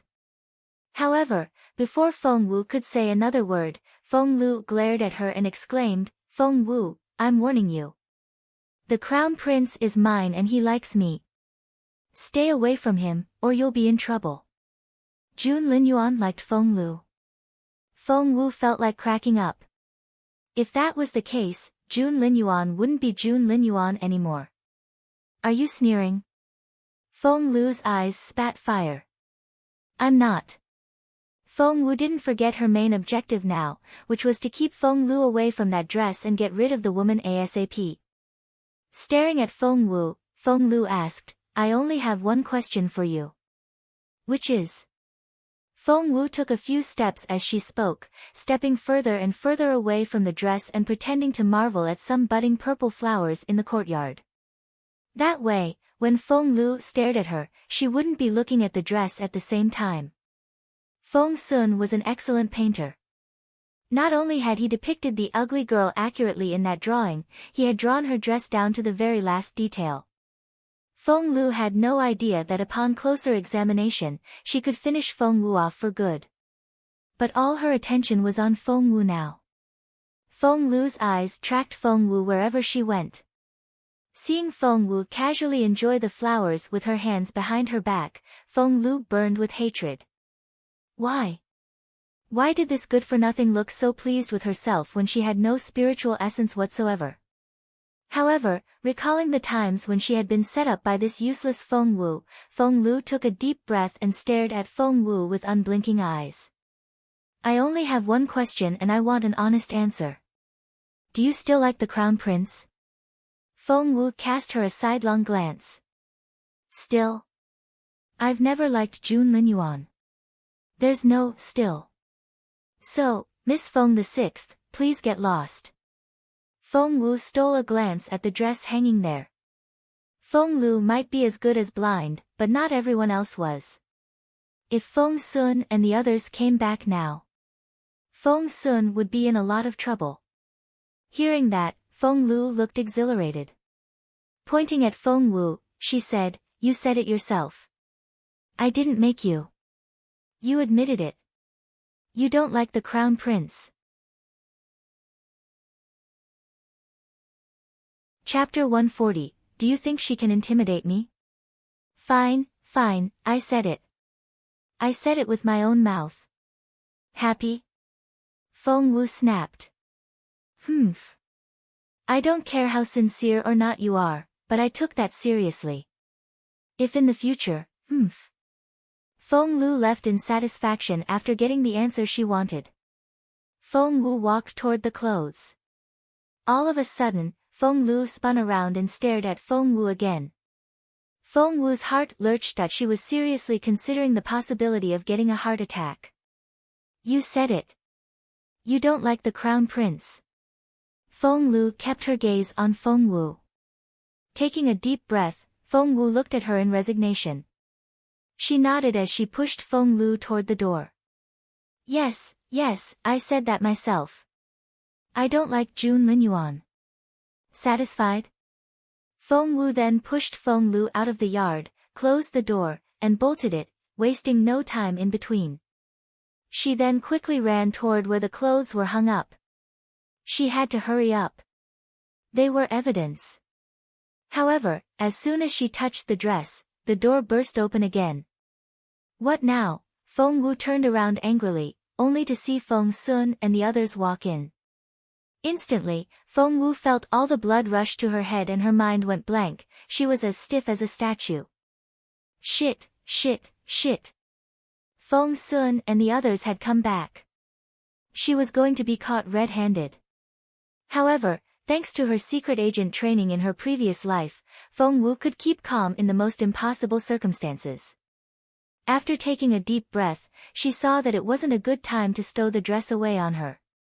Hence, she casually pulled a shawl down from the drying rack and wrapped her dress in it. Despite how nervous she felt deep down, she didn't let it show. She was breathing normally and her hands were steady. She couldn't look any more level-headed. That way at least, the all-important clothes were out of sight. What are you doing? Feng Sun ran up to her curiously. You turned around as soon as you saw me. Do I annoy you that much? Feng Wu wondered if the guy would turn around and leave if she said yes. Obviously, the answer was no. Instead of leaving, Feng Sun would keep on asking why until she became dizzy. Feng Wu smiled mildly. I'm taking in the laundry. What do you think? Wait, why are you guys back so soon? You're done searching for her. Feng Sun snorted. The ugly girl was done breaking wind. We lost track of her. Feng Wu nodded. Of course. You had a hard time finding her when you had a lead, it's only going to get harder without one. You guys must be exhausted after a long day. Get some rest. I'm off. Feng Wu wanted to stay as far away as possible from this guy. However, Feng Sun stopped her by grabbing her shoulder. Feng Wu, what's going on? Why are you avoiding us? We saw Feng Lu storm off when we came back. Did she say nasty things to you? Or threatened you? Feng Wu said grumpily, do you think she can intimidate me? Feng Sun didn't think so. Feng Wu might be a good-for-nothing with no spiritual essence, but she was exceptionally smart. Plus, her imposing manner alone was enough to scare Feng Lu off. Well, I admit that Feng Lu doesn't scare you now. But you do realize that ups and downs go hand in hand. You'll stay this way forever, while Feng Lu, although a mere level 5 spiritual master now, will advance in the future, and the only way is up for her. One day, she'll be able to annihilate you like she's crushing an ant. Chapter 141, The Flustered Feng Wu. Feng Wu said in her head, I'll stay this way forever. Says who?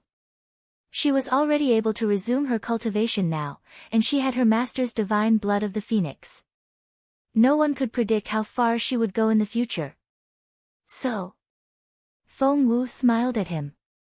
So, do you want to work for me as my personal chef? The Feng Manor will always welcome you and offer you food and shelter, said young Lord Feng with a smile. Feng Wu rolled her eyes. Feng Sun made another offer. Hey, don't roll your eyes. Is being my chef too petty a position for you? Fair enough. How about Boss Jun's personal chef, then? Feng Sun was so confident in himself that he was sure Feng Wu would say yes. She liked Boss Jun, didn't she? It was so obvious. Feng Wu rolled her eyes again. In your dreams. But why? Don't tell me that you're still dreaming of somehow becoming the wife of the crown prince and the future queen of the empire? Feng Sun stared at Feng Wu in disbelief. Now that's a real dream. No emperor has ever taken a good-for-nothing as a wife. Feng Wu's serious thought that if she were any less magnanimous, she would have exploded from what Feng Sun said. Am I not telling the truth? Feng Sun found her glare baffling. Feng Wu snorted. Why are you so sure that I'll stay this way? I'm telling you, tomorrow, I'll be a level 1 spiritual master.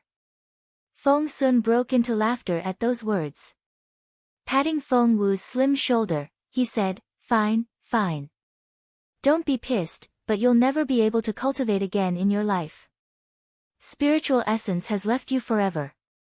Feng Wu smirked. What will you do if I become a level 1 spiritual master tomorrow?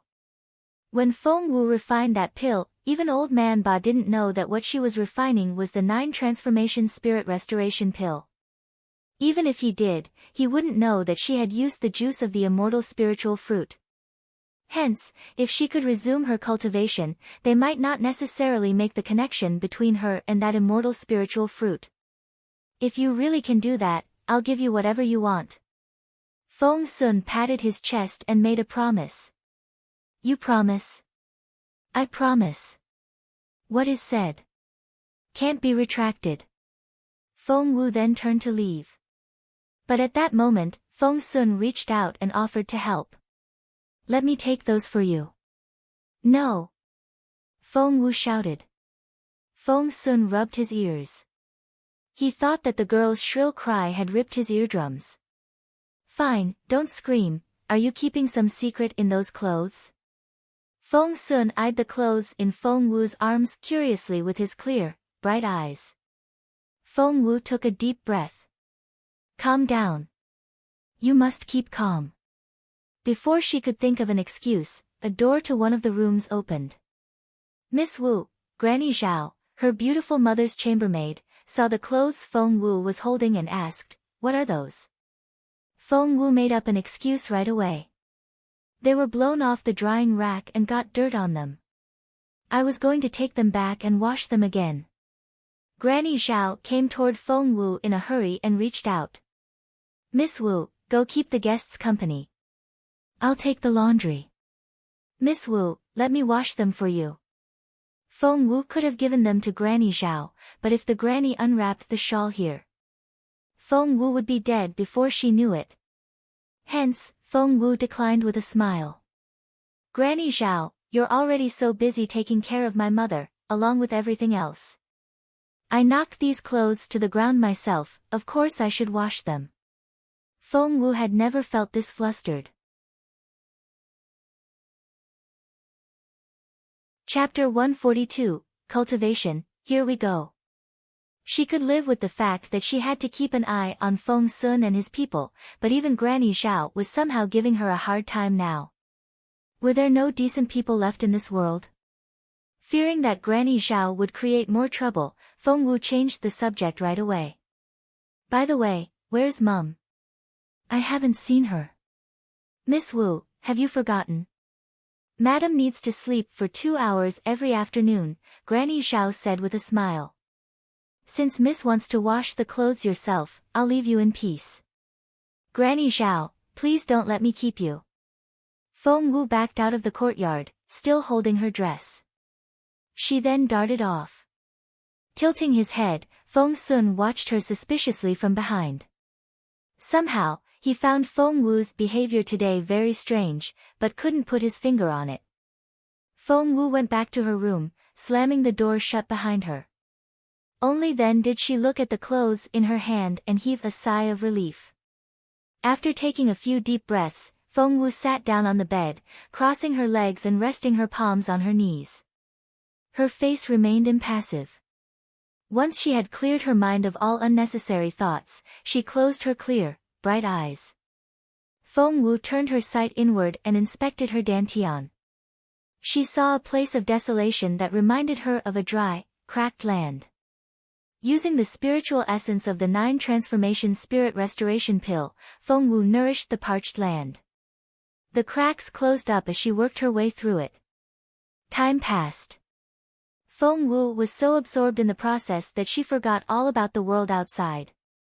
Her dantian was repaired in no time, but Feng Wu realized that spiritual essence was still rushing into her body.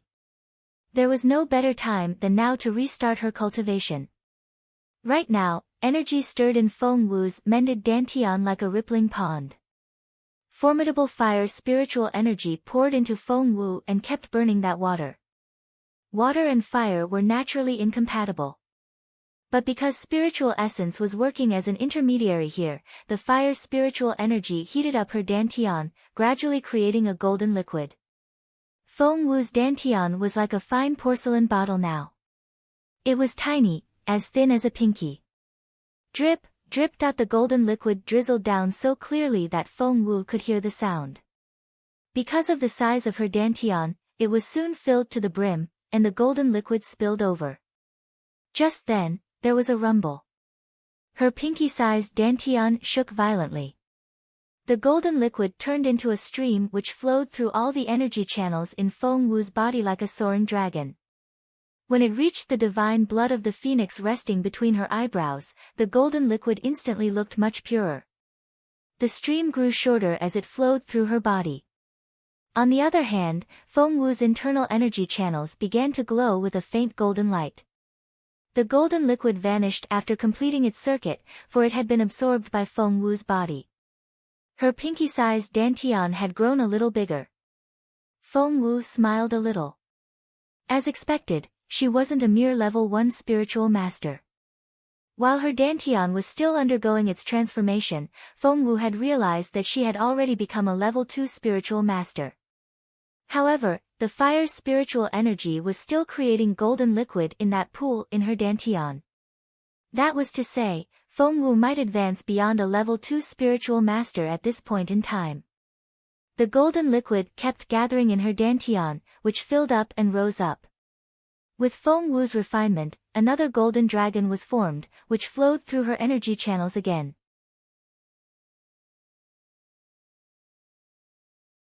Chapter 143, Her Beautiful Master. Rumble. Feng Wu's tiny dantian expanded again. Needless to say, Feng Wu was a level 3 spiritual master now. The spiritual master stage consisted of 9 levels in total, and at her current rate of progress. Feng Wu smiled at that thought.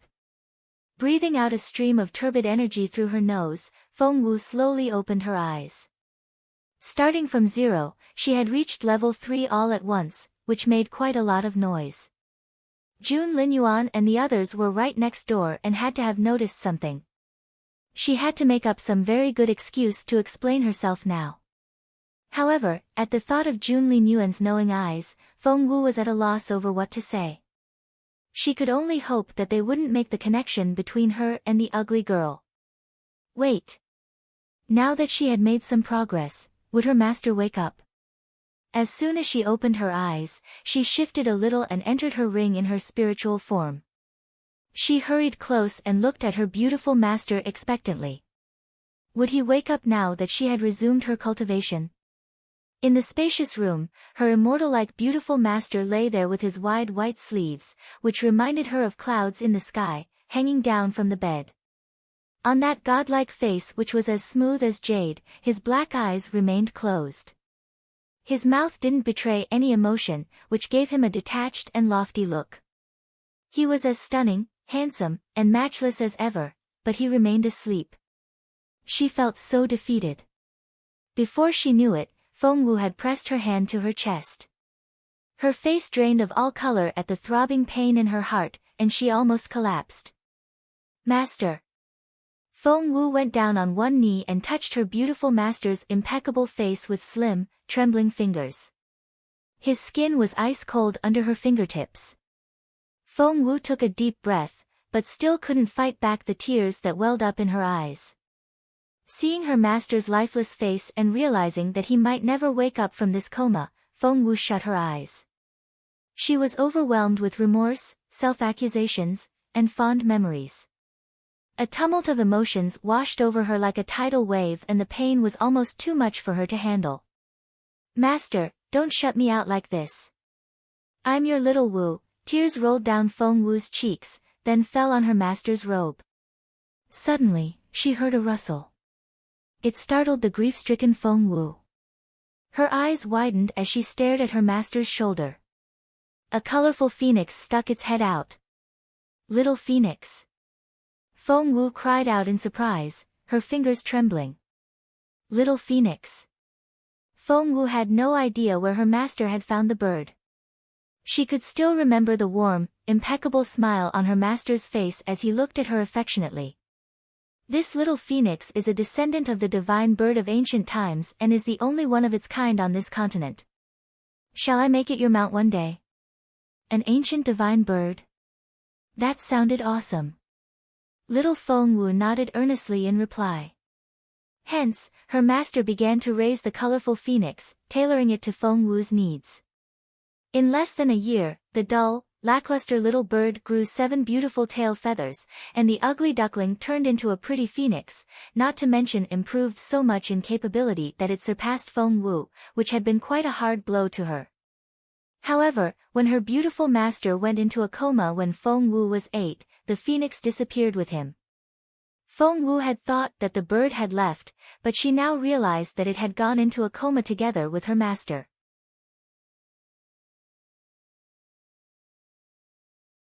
Chapter 144, How to Save My Master. The bird flew around Feng Wu while staring at her in a proud and vexed manner. It then snorted and rested on her master's shoulder again, turning its back on Feng Wu. Little Phoenix, are you not going to talk to me anymore? Because the bird was a shared secret between Feng Wu and her master, Feng Wu was very glad to see it again. Master died because of you. I'm not talking to you. Resting its wings on its waist, little Phoenix glared at Feng Wu. Those words were like a sharp blade stabbing into Feng Wu's heart. It was almost too painful for her to breathe. She lowered her gaze and trembled from head to toe. Feng Wu clenched her fists and looked at little Phoenix earnestly with her bright, black eyes. Indeed, my master fell into a coma because of me, but I swear that I'll wake him up. You can't possibly do that. Little Phoenix glowered at Feng Wu. Do you have any idea how difficult that is? First of all, you'll have to. Feng Wu stared at little Phoenix, waiting for it to finish what it was going to say. However, little Phoenix waved its wings impatiently. Forget it. What's the point? You'll never be able to do it. So, you know how to wake my master up, don't you? You know. Who told you? My master. I don't care where you learned it, just tell me. Rushing to its side, Feng Wu picked little Phoenix up with both hands and raised it over her head. With a stern look on its face, little Phoenix said, What level are you now? Feng Wu said happily, I'm a level 3 spiritual master already. Little Phoenix rolled its eyes. You make it sound like a level 3 spiritual master is something to brag about. With your petty cultivation level, I might as well be signing your death warrant if I tell you now. Although I don't like you anymore, Master will tell me off if you're dead. I won't do anything reckless, Feng Wu promised, raising both hands in the air. Ha! Little Phoenix didn't buy it. Feng Wu knew that despite its childish-sounding tone, the bird was very stubborn. If it chose to, it could make sure to never say a word, no matter how Feng Wu cajoled and threatened. At that thought, Feng Wu had no choice but to ask, So, what level do I have to reach before you can tell me? Little Phoenix said without hesitation. Spiritual Elder. Feng Wu cried out, Make it Spiritual Grandmaster. I'm only a level 3 spiritual master now, and I'll have to reach level 9 before I can break through to the spiritual grandmaster stage. It'll be really tough. Little Phoenix snorted haughtily. So be it. Spiritual grandmaster, then. Feng Wu said, It's a deal. You'll tell me how to save my master when I become a spiritual grandmaster. There's no going back on your word. Little Phoenix cast a disgruntled look at Feng Wu. You're getting struck by a thunderbolt even as we speak. Are you sure you still want to hang around here? A thunderbolt? What the heck? Feng Wu was ready to leave when little Phoenix reminded her arrogantly, don't forget to bring your concealing jade. She then recalled her old habit. In order to keep her cultivation level a secret, she would usually walk around with the concealing jade her master gave her, so that she could pose as a weakling and trick her opponents who let their guard down. Many fell for it. Feng Wu darted an appreciative look at little Phoenix. Despite its reluctance to talk to her, the bird did care about her after all.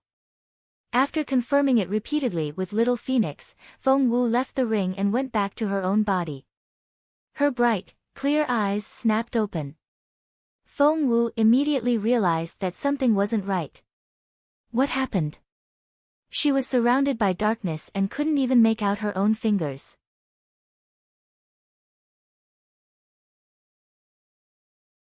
Chapter 145, I'm not going to the Imperial capital. She was covered in layer upon layer of debris, which was packed tightly around her without letting any light in. It felt as if she had been buried alive. Meanwhile, she could hear her beautiful mother's anxious wails. Xiao Wu, are you all right? Feng Lu held on to the beautiful lady and feigned a caring tone. Auntie, things like this happen. The thunderbolt came out of the blue and of all the rooms, it just happened to hit Feng Wu's. It collapsed right away. Even if the thunderbolt didn't kill her, the bricks would surely have crushed her to death. Crying won't change anything. She might be trying to console Feng Wu's mother, if she could hide the satisfaction in her tone. Frightened, the beautiful lady burst into tears. With a sudden burst of energy, she shoved Feng Lu to the side and stumbled toward the pile of ruins. She tripped halfway there, but she immediately scrambled to her feet and went on running. Feng Wu couldn't bring herself to see her mother in such a distraught state. She rose to her feet right away. Broken bricks and tiles rolled down the pile as she stood up. Everyone turned their eyes in her direction at the noise. Their eyes widened as they saw a figure walk out of the debris. Her face was stunning. Her expression was undisturbed. The look in her eyes was as calm as ever. Xiao Wu, the beautiful lady, was worried sick. Holding onto Feng Wu with her slender fingers, she couldn't stop trembling. Xiao Wu, what are we going to do?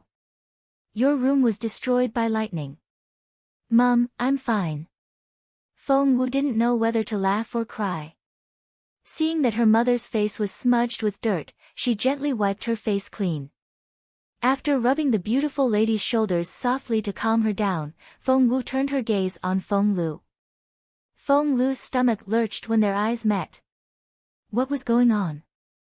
Why did she feel that Feng Wu's stare was even more piercing and intimidating than usual? When Feng Wu turned her dark eyes her way, Feng Lu felt as if a cold, sharp blade had stabbed her in the heart. Why are you still standing? Why aren't you dead? Feng Lu couldn't understand why this had happened. Wasn't Feng Wu useless? How come there wasn't a scratch on her after being hit by a thunderbolt first, followed by a house collapsing on top of her? That didn't make sense. Crossing her arms in front of her, Feng Wu gave Feng Lu a half-smile. My dear cousin, it sounds to me that you wished I was dead. Feng Lu blanched. Before she could say another word, Feng Yiran came in with a frown and said impatiently, Are you done packing? We're leaving in 2 hours. Leaving?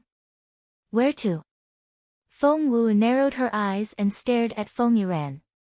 Feng Yiran also recognized the change in Feng Wu's gaze. However, he was too concerned with their departure to ponder it. He replied in a cold voice, To the Imperial capital, of course. Who's going? Feng Wu squinted at him. Feng Lu gloated. What's going on with you tonight? Don't you know that the Crown Prince has left? Jun Linyuan and the others are gone. Feng Wu still hadn't figured out what excuse to give those people and was greatly relieved to hear the news. That's right. They left before daybreak, and His Royal Highness took the time to talk to me before he left. Why, didn't he say anything to you?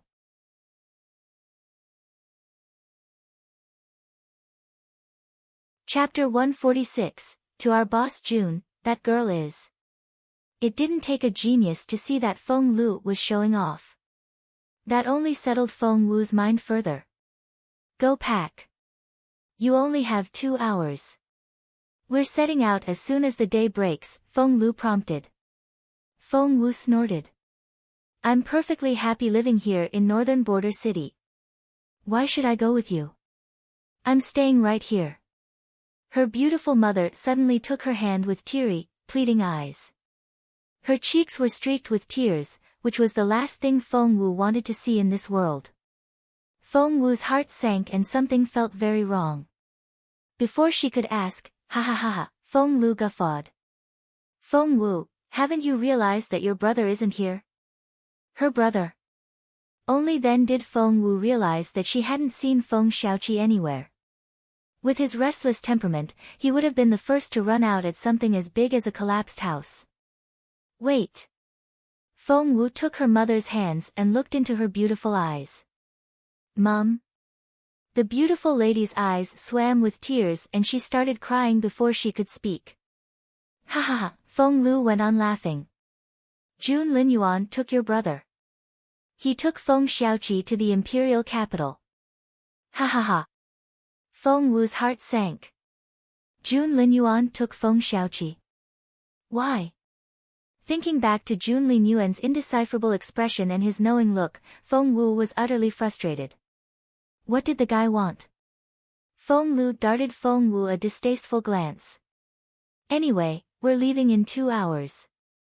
Brother and I will tie you up and escort you to the Imperial capital even if you don't want to.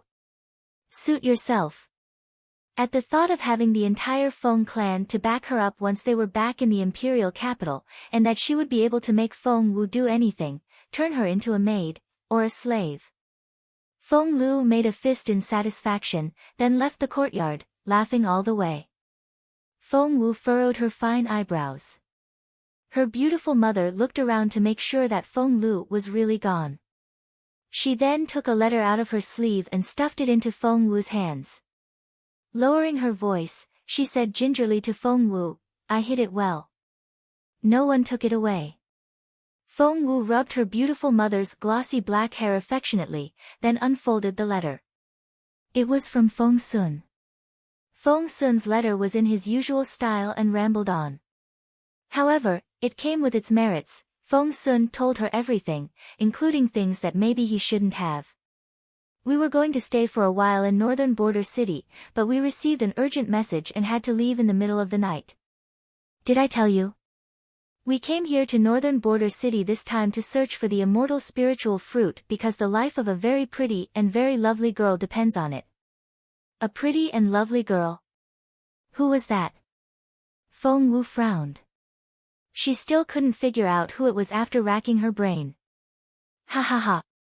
I bet you're dying to find out who that girl is, aren't you? Our boss June was willing to travel thousands of miles from the Imperial capital for her. What do you think she is to him? Are you jealous? Ha ha ha. Don't even try to compare yourself with her.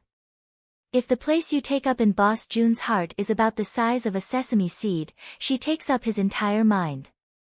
She's the only girl that boss June treats gently. Feel jealous all you want, but you'll never be her match.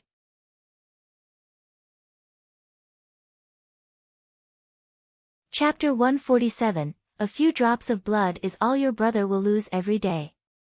Feng Wu was speechless. So what if that girl was the only one June Linyuan treated with gentleness? She, jealous? Don't make her laugh. Ha ha ha. Right, I almost forgot to tell you something. We were very lucky yesterday, because your brother accidentally cut his finger and boss June saw right away that your brother was someone with an ultimate spiritual body.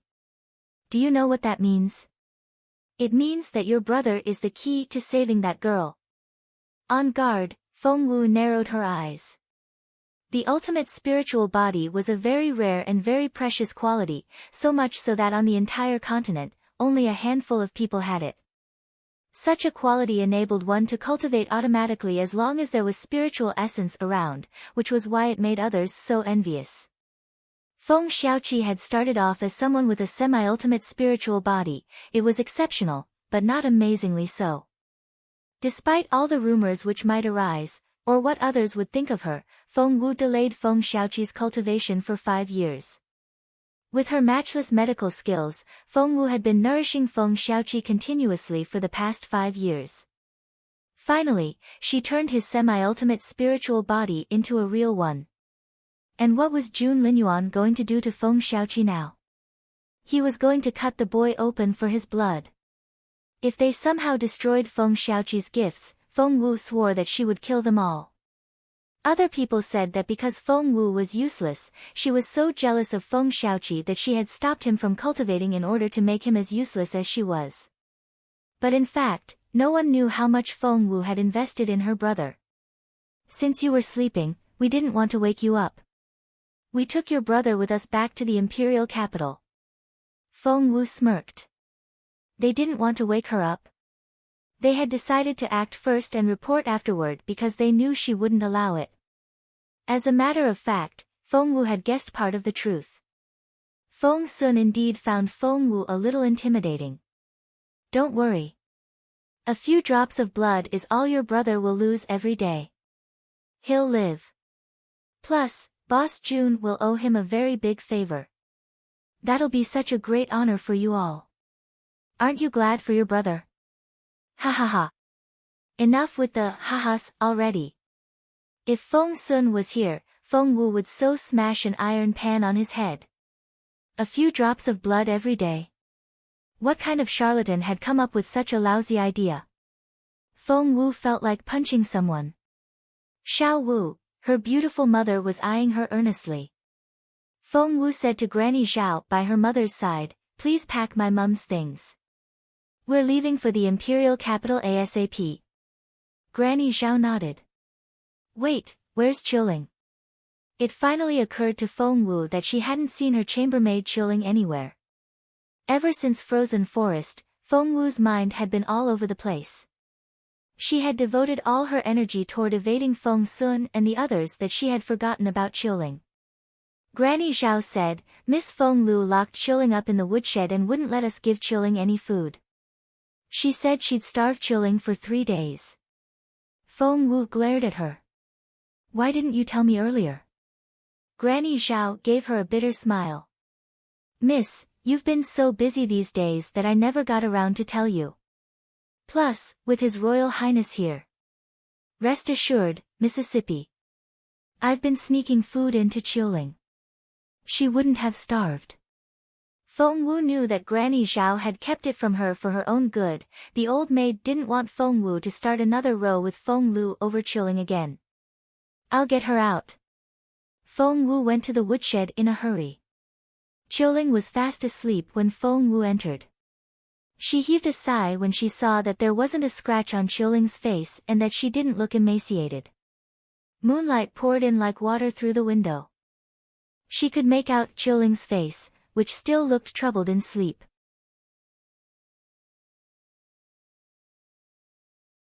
Chapter 148, You're the one Feng Sun made such a fuss about. Chilling's face was covered in sweat and she looked panic-stricken. Sitting down on the bed, Feng Wu patted her gently on the shoulder. "Chilling, wake up. Miss Wu." Chilling cried out and bolted up from the bed, her eyes still closed. "Bad dream?" Feng Wu asked guiltily. Chilling opened her eyes at Feng Wu's voice and was shocked when she saw the latter. She sat there in a trance-like state. "Am I still dreaming? It seems like I saw my mistress come back." Tears welled up in Chilling's eyes as she spoke. Feng Wu chortled. "Silly girl. You're not in a dream. Your mistress is really back. Miss Wu. Miss Wu, is that really you? You're not dead. You're back."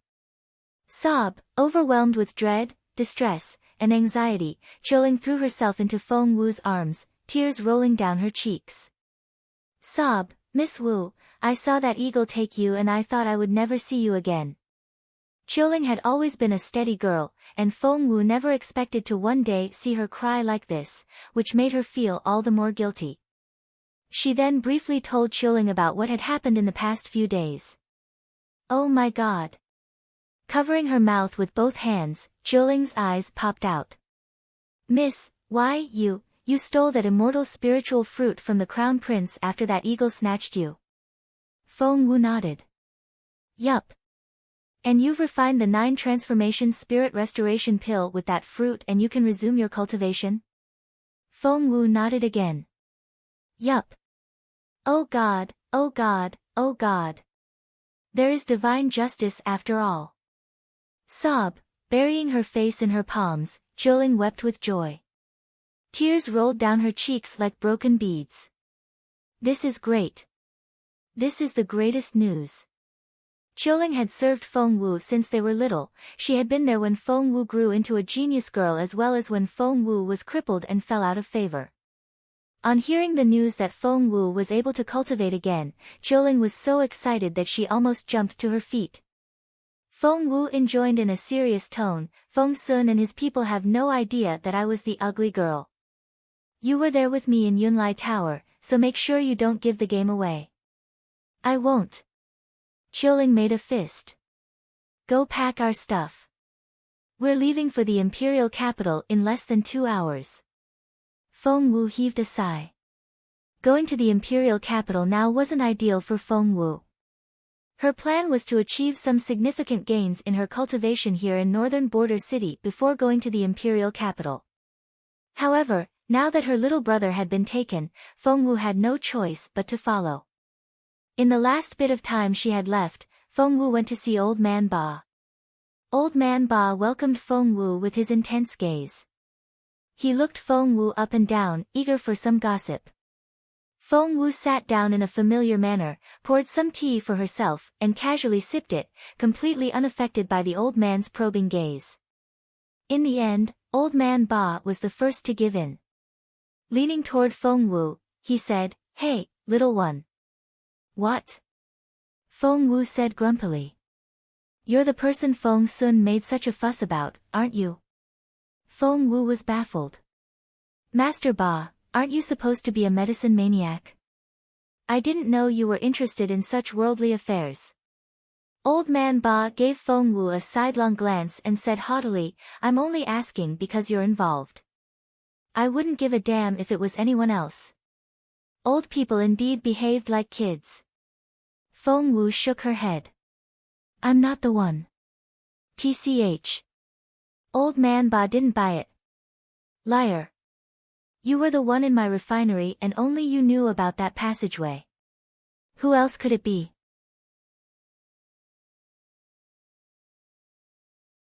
Chapter 149, I can't cultivate. Says who? Feng Wu gave Old Man Ba a half-smile. Tell me this, who was the person that welcomed Jun Linyuan into the refinery and tried to introduce me to them? You wouldn't let them leave before that happened. Cough, cough, Old Man Ba almost choked on his own spit. He waved his hands in a flurry. Fine, forget what I asked. Young lady, you just always have to win, don't you? Now, what do you want from me this time? I'm going to the Imperial capital. We're leaving in an hour, said Feng Wu earnestly. Why the rush? Old Man Ba asked. What happened? Is someone threatening you? Tell me. I'll take care of it for you. Yes. Jun Linyuan. Feng Wu snorted. Cough, cough, Old Man Ba almost choked on his own spit again. Had it been anyone else, his status might be enough to back Feng Wu up. But this was Jun Linyuan. Did he find out what you did? Feng Wu said grumpily, do you think I'd be sitting here in one piece if he had? He discovered Xiaoqi's ultimate spiritual body and took my brother back to the Imperial capital to use his blood to save someone. I'm worried that they'll mess things up and somehow hurt Xiaoqi's ultimate spiritual body, which will be a very big problem. So, I'll be away from northern border city for some time, and I'll leave everything here in your hands. Old Man Ba nodded. Don't worry, I'll take care of it. Wait here a moment. After that, Old Man Ba went inside in a hurry, and before long, he came back and handed Feng Wu 2 letters. For Ba Jianming's eyes only. Feng Wu checked the first envelope. Is this your son? My grandson. Feng Wu darted a look at Old Man Ba with a half-smile and said teasingly, you don't like your son very much, do you? Old Man Ba glowered at Feng Wu. How did you figure that out? It's all in the name. Ba Jianming, that sounds like Ba Jianmin, to have a wastrel for a father. You called your son a wastrel, didn't you? Old Man Ba was speechless. If Feng Wu hadn't pointed it out, he would never have known how lousy the name he had given his grandson was. The corner of his mouth twitched a little and he waved his hands. Jianming is, well, he's angry with me because of his father. The last time I heard from him, he was in Wanping town, which is on your way to the Imperial capital. I'd like you to take something to him for me. Feng Wu nodded, then examined the second envelope. Yan Shuren? The principal of Imperial College? Old Man Ba nodded. We go a long way back. Take this letter to him. Remember, give it to him in person. Feng Wu asked tentatively, must I give it to him myself? Of course. You have to deliver it, not anyone else. Understand? Old Man Ba stressed. Feng Wu nodded. Old man, you're not asking your friend, the principal, to keep an eye on me, are you? That was spot on. Old Man Ba cast a stern look at Feng Wu, then said in a haughty tone, little one, you think too highly of yourself. Do I look like that kind of person to you? But you are, said Feng Wu matter-of-factly. Old Man Ba darted another look at Feng Wu and mumbled, what a pity that you can never cultivate again. Otherwise, I would ask old Yan to teach you himself. Such a pity. Feng Wu couldn't bring herself to lie to Old Man Ba. Putting away the concealing jade, Feng Wu grinned. I can't cultivate. Says who?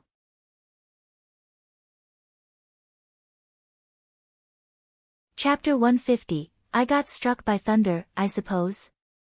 Wait a minute. Old Man Ba's eyes lit up and he cried out in surprise. Level 3 Spiritual Master. When did you achieve that? A Level 3 Spiritual Master ranks at the bottom of all cultivators, but it's still proof that you can cultivate now. Feng Wu nodded with a smile. Yes, at least I can cultivate now. That's great. Old Man Ba was over the moon. Surprise us with your first success, won't you? A lot of people are waiting to laugh at you. I bet they don't know you can cultivate yet. Feng Wu put the concealing jade back on and smiled. I think I'll keep it from them for the time being. That's very wise of you. After all, you're still quite weak and you don't have an advanced cultivator to protect you. You must be extra careful from now on. What do you think they'll do to you if they find out that you can cultivate again? Old Man Ba said anxiously. Luckily, you have my letter for Old Yan.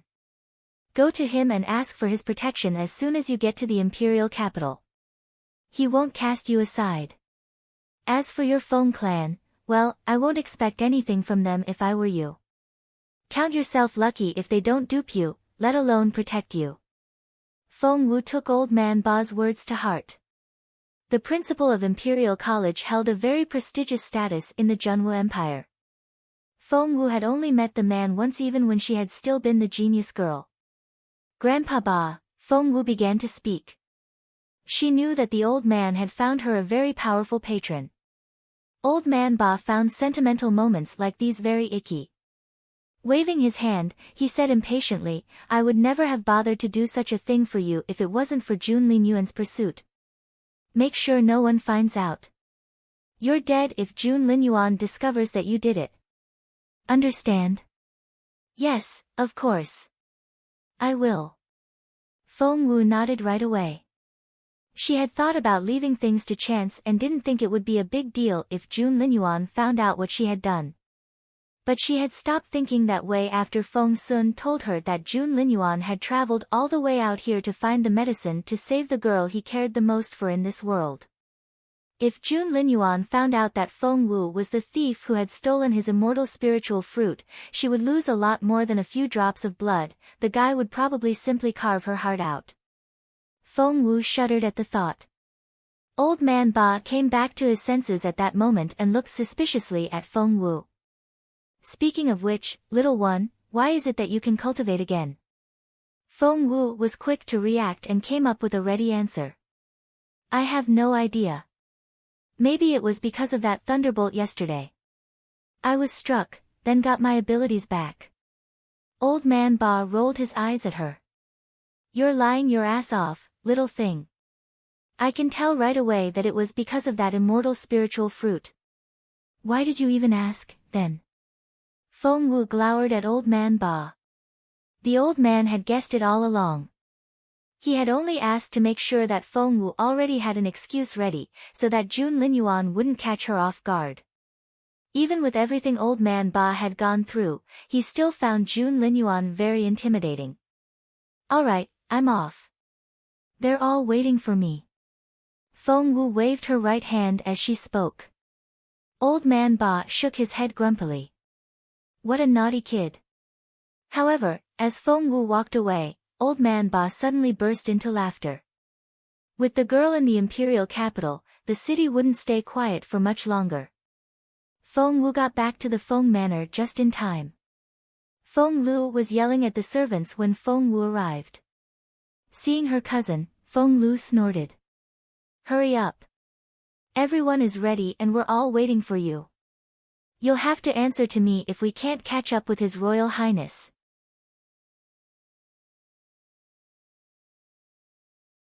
Chapter 151, The Imperial Capital is a City of Trouble. Had it not been for the fact that her brother had been cultivating in the small hours and required absolute quiet, Feng Lu would have prompted him to set out together with Jun Linyuan. Feng Wu didn't take many people with her this time. The only servant she had was Chilling, her chambermaid. And the beautiful lady only took her own chambermaid, Granny Zhao. Other than the two maids, there was also Uncle Chiu, the steward/guard that had been with Feng Wu for a very long time. Feng Wu was used to keeping all her important belongings in the ring and she had little to pack. However, her beautiful mother was taking out case after case of clothes, which made Feng Wu stare with an open mouth. There are so many of them. Seeing that Feng Wu was looking in their direction, Granny Zhao said in a hurry, as if she had just found her savior, Madam wants to take all her clothes and ornaments back to the Imperial capital, but, how are we going to fit all these cases? There were at least over a dozen eaglewood chests. Biting her lower lip, the beautiful lady was all puppy-eyed and pitiful. She couldn't bear the thought of leaving behind one single piece of clothing. I made them myself. Her glistening eyes were as clear and innocent as a fawn's, waking up all of Feng Wu's motherly instincts. Feng Wu gave in right away. Alright. We'll take them all. Everything. Yes. The beautiful lady smiled through her tears and her face was as radiant as the morning sun. The corner of Granny Zhao's mouth twitched a little and she didn't know what to say. No one took so many chests when traveling, for it was simply too inconvenient. She had never met another daughter that doted on their mother like Miss Wu here did. Feng Lu and Feng Yiran exchanged looks as the big chests were taken out of the rooms. It seemed that Feng Wu had accumulated quite some wealth during her 5 years living here in northern border city. Once they were back in the Imperial capital. Ha ha ha. Feng Lu would never have guessed that the chests contained nothing of real value, but only the beautiful lady's clothes. After Feng Lu's incessant nagging, everyone finally got into their carriages and were ready to depart. Feng Yiran and Feng Lu's carriage went first, followed by their guards. Feng Wu and the others from the old manor were at the rear of the procession. That was to say, Feng Yiran's men were only responsible for the safety of the brother and sister. They wouldn't give a damn if anything happened to Feng Wu and the others. Feng Wu thought about having a carriage to herself, so that it would be more convenient for her to cultivate on the way. But now, she changed her mind. I'll share a carriage with Mum. Chilling, you take the one behind with Granny Zhao, Feng Wu instructed. The team from the Feng clan was soon on its way. The carriage Feng Wu took was a special one she had customized for her mother. Because it was shockproof, it was very comfortable to sit in, and one wouldn't be jolted or get tossed about like in ordinary carriages. Plus, there were a lot of hidden gadgets inside the carriage. Feng Wu put down a tray table from the wall and laid out some food and water on it, then fetched some embroidery work for her mother. She smiled and said in a cajoling voice, "I'm going to be busy with my cultivation from now on and I won't have much time to keep you company. Mum, do you think you can look after yourself?" Despite her childlike level of intelligence, the beautiful lady knew perfectly well that cultivation was something of great importance. She nodded affirmatively. "Xiao Wu is awesome." "Yes, Xiao Wu is going to get super awesome and I'll be able to protect you."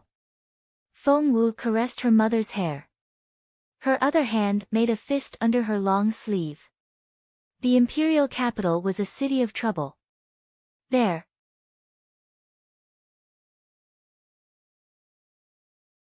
Chapter 152, She had to be strong.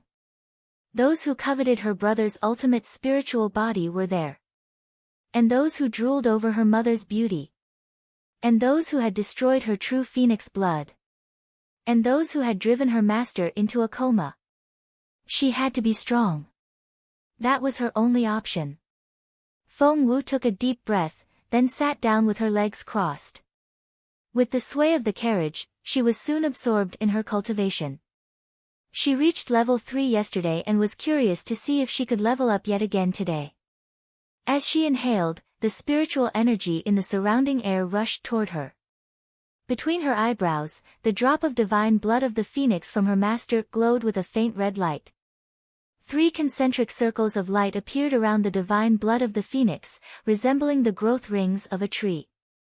The abundant spiritual energy surrounded Feng Wu, seeping into her body through all her orifices. Clashing against the water in Feng Wu's dantian, the spiritual energy of fire flickered like streaks of lightning. As the two elements collided, the golden liquid gradually dribbled into Feng Wu's dantian. Drip, drip, drip. Feng Wu focused all her attention on the formation of the golden liquid, for she knew perfectly well that only when her dantian was filled with it could she move on to the next level. There was still a long way to go and she had only just started. The liquefaction into this golden liquid was a long and dull process. Moreover, it was painful and torturous. Each drop of the golden liquid was the result of a collision between fire and water, and each collision drove a sharp pain through Feng Wu like a stabbing dagger. Feng Wu let nothing show on her face, apart from the sweat that rolled down her cheeks. The level of the golden liquid rose in her dantian, filling it up to a quarter, half, 3/4. Feng Wu's clothes were soaked and she looked like she had been thrown into the water. At the same time, in the front carriage, Feng Lu beckoned at Feng Yiran, who was riding a horse. Feng Yiran frowned, but still went up to her. Before he could ask, Feng Lu said, "Brother, I need to talk to you right now. It's important." "What is it?" Feng Yiran was still frowning. "It's about Feng Wu." Feng Lu lowered her voice. Feng Yiran gave it some thought before dismounting from his horse and getting into the carriage. Cut to the chase. It was inappropriate for a brother to stay in a carriage alone with his sister. "Brother," wrapping her arms around her knees, Feng Lu looked up at Feng Yiran, her eyes twinkling. "Do you think it's a good idea to have Feng Wu back in the Imperial capital? What do you have in mind?" Feng Yiran answered with a question. Feng Lu brought up what had been on her mind this entire time. "Brother, I think bringing Feng Wu back alive will only do us harm. Do you think she'll stop competing with you over the position of future clan chief?" Before Feng Yiran could reply, Feng Lu smirked. "Brother, let me remind you, Feng Wu might be useless now, but she still has a very formidable weapon, her face." Feng Lu went on twisting the knife. Young Lord Feng seemed to like her face a lot. "You saw it yourself. He was all over her and followed her everywhere. If she becomes his concubine and works her charm in bed, what do you think she can talk him into?"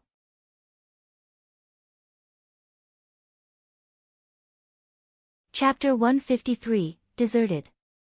Feng Sun wasn't without friends. The guy was backed by Jun Linyuan, the crown prince. Feng Yiran recalled what happened in the Feng manor previously and had to admit that his younger sister here did have a point. Feng Lu watched him closely. Seeing the frown on his face, she knew that Feng Yiran was wavering. Hence, she clenched her fists and grabbed the opportunity. Brother, do you think your relationship with Feng Wu will somehow be mended one day? Feng Yiran shook his head without hesitation. In order to compete for the position of future clan chief, Feng Yiran had once done something to betray both Feng Wu and the entire Feng clan. There was no fixing his relationship with Feng Wu, for she would kill him if she ever found out what he had done. Feng Lu went on driving the wedge between Feng Yiran and Feng Wu. And there's more, brother. You have to admit that many influential people have interesting notions about Feng Wu's pretty mother. If they were cornered somehow, what do you think they'll do? Feng Yiran's frown grew bigger. I can see that now. An exhilarated look flickered in Feng Lu's eyes. So, how about we do it now? She gestured with her hand, drawing her fingers across her neck. Feng Yiran was still frowning. Ah Lu, have you forgotten what I taught you? I haven't. You told me not to do it myself, but to let others do it for me, right? I remember that. Feng Lu lowered her voice. On our way here, didn't we run into a pack of obsidian wolves? Feng Lu whispered something in Feng Yiran's ear, then looked at him eagerly. Brother, what do you think? It'll be an accident no one could have anticipated. Even if young Lord Feng wants to take revenge afterwards, he'll have to vent his rage on those obsidian wolves, wouldn't he? Feng Yiran gave Feng Lu a look. I see you've learned a few things. That's because I have a good teacher. Feng Lu raised her chin proudly. Good. I'll leave it to you, then. A cold light flickered in Feng Yiran's eyes. He had made plans to get rid of Feng Wu before they reached the Imperial capital. Since Feng Lu had offered to shoulder the task herself, Feng Yiran was more than willing to hand over that burden. Little did Feng Lu know that she had just been used as a pawn. Accepting the task in excitement, she shot a meaningful glance at Kaiyue, her maid. A plot against Feng Wu took shape. Feng Lu didn't carry it out right away, for it required the perfect timing and favorable geographical conditions. They had been traveling for over a week when a little before dark one day, Feng Lu finally exploded. Jumping out of her carriage, she rushed to the rear of the team on horseback and whipped the side of Feng Wu's carriage hard. Smack! The carriage swayed violently and almost tipped over. The beautiful lady was hungry. She was about to wake Feng Wu up, but the noise frightened her. Feng Lu's angry voice came from outside. Why are you people so slow? Don't you know we're in a rush? Feng Wu was cultivating and had closed all her 5 senses to the outside world. Hence, she heard none of what Feng Lu said. Intimidated, her mother widened her eyes, with no idea how to react. Feng Lu then whipped Uncle Chiu, who was driving the carriage. She said with a smirk on her face, drive as slow as you want, then. We're going at our own speed. After that, Feng Lu put away the whip and galloped back on her horse. A moment later, the beautiful lady heard the sound of thundering hooves in the distance. Uncle Chiu panicked when he saw those traveling in the front speed off. He waved and cried out, Hey! Wait for us! Wait!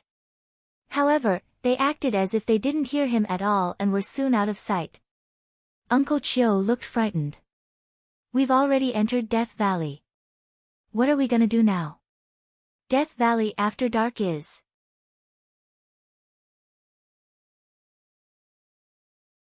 Chapter 154, Miss Wu can cultivate now. Uncle Chiu looked frightened. We've entered Death Valley already. What are we gonna do now? Death Valley after dark is. Uncle Chiu wasn't too capable a cultivator. He had followed Feng Wu all the way to northern border city and had stayed a level 7 spiritual master ever since. As for Chioling, she was even weaker. As a mere level 1 spiritual master, she could do little to help.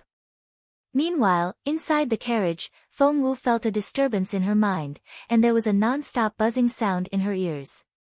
She smiled a little. Finally, she was a level 4 spiritual master. She had guessed right. Her cultivation the second time round not only enabled her to strengthen her skills, it was also surprisingly efficient. In less than 10 days, she had leveled up 4 times. Feng Wu felt that there was still room for more progress. As a result, she didn't emerge from her oblivious state, but remained fully absorbed in her cultivation.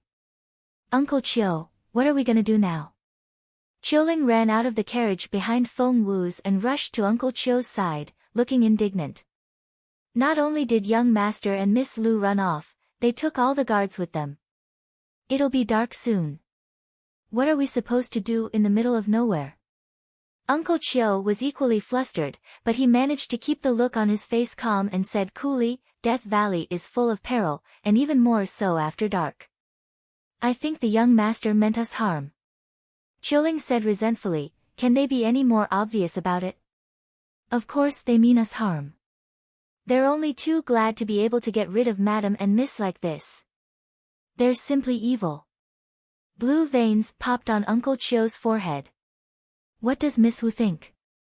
She's so smart. I bet she'll have a plan. Qiuling smacked her forehead. Of course. I'll go ask Miss Wu. However, when Qiuling lifted the thick curtain of the carriage, Feng Wu's beautiful mother raised her index finger to her lips and gestured at Qiuling. Shoo. Seeing Feng Wu sitting there cross-legged with her eyes closed and the abundant spiritual energy circling her, Qiuling saw right away that Feng Wu was in the process of leveling up. This wasn't the right time to disturb her at all.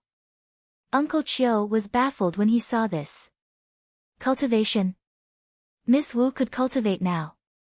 Because Feng Wu was wearing her concealing jade, Uncle Chiu couldn't tell what level Feng Wu was at. However, the fact that she could cultivate again was enough to make Uncle Chiu wild with joy. Miss Wu has resumed her cultivation. Our Miss Wu is a cultivator again. Rapturous, Uncle Chiu took Qiuling by the arm with wide eyes. Is it true? The excitement also brought tears to Qiuling's eyes and she nodded solemnly. Yes. Miss Wu can cultivate now.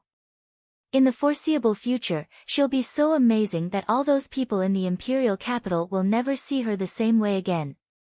Good. This is great. Great.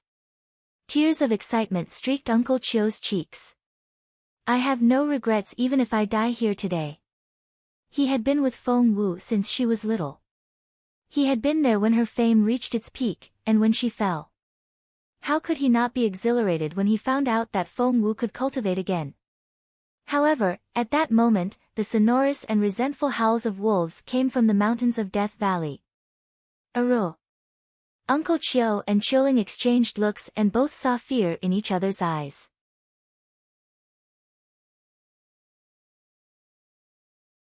Chapter 155, Run. Wolves. That's the sound of wolves. Qiuling looked at Feng Wu and Uncle Chiu in turn, and asked, Uncle Chiu, what now? Do you think you can kill that wolf? That wolf? Uncle Chiu gave her a bitter smile. That's the king of obsidian wolves, and when it howls, it won't just be one wolf. In a few minutes, we'll see tens of thousands of obsidian wolves charging at us. Granny Zhao, Qiuling, get inside the carriage. We're leaving. Granny Zhao was driving the carriage behind them, which contained all those chests. She would never outrun those wolves with such a heavy load. Both Granny Zhao and Qiuling were well trained to handle emergency situations like this, and they jumped into Feng Wu's carriage right away. As soon as they were on board, Uncle Chiu's whip flicked through the air and struck the horses on the back. The horses sped up right away. Because of the increase in speed, the ride became bumpier than before. Granny Zhao took pity on the beautiful lady, who was looking at them with eyes as innocent as a fawn's. She gripped the lady's hand hard and comforted her. Madam, don't worry. We'll be all right. However, Granny Zhao's words were of little use, because Chilling lifted the curtain and looked out. It wasn't completely dark yet and she could clearly make out the obsidian wolves everywhere, each one sturdier than the next. Their fur was glossy and the vicious look on their faces showed how ready they were to kill. They were now rushing down the slopes in the manner of ones who ruled this land. The sound of their paws pounding the ground was like hammers thumping on Chilling's chest. She blanched and went very stiff. Uncle Chiu realized how serious the situation was as well. He said loudly to Granny Zhao, "You drive. Get everyone out of here." After that, Uncle Chiu tossed the whip to Granny Zhao before jumping down from the carriage and charging at the Wolf King. Granny Zhao and Chilling burst into tears. The obsidian wolves were everywhere and there was no way that Uncle Chiu could fight them off. He had just given up his life to save them. However, this wasn't the time for Granny Zhao to get sentimental. She was responsible for Miss Wu's and the ladies' lives now. Smack! Granny Zhao whipped the horses hard. The fact that she could guard the lady for so many years was proof enough that Granny Zhao was no mere old lady. However, no matter how hard Granny Zhao struck them, the two horses remained frozen on the spot. Chilling cried out, "Shit! The horses are frightened by the wolves and they can't move. We need to get off the carriage now." However, it was too late for that. Because of the terrain, Feng Wu's carriage was right in the middle of the valley and the obsidian wolves were charging down at them from all directions. Hence Chilling realized that they had nowhere to run. What are we gonna do? The wolves will be on us in no time. There won't even be any bones left of us after they're done. Chilling was terrified, but wouldn't give in to this fate. There's nothing to regret about my death, but what a pity for Miss Wu. She just got her ability back, and she's going to die like this. I'll get back at those two even if I turn into a ghost. Chilling realized that those obsidian wolves wouldn't charge at them for no reason, the brother and sister had to have done something to them. As they spoke, the Wolf King had reached their carriage. Uncle Chiu turned around and panicked. He hurried back toward the others, but there were simply too many obsidian wolves around them. The wolves had figured out that this middle-aged man was the most capable fighter among these four human beings.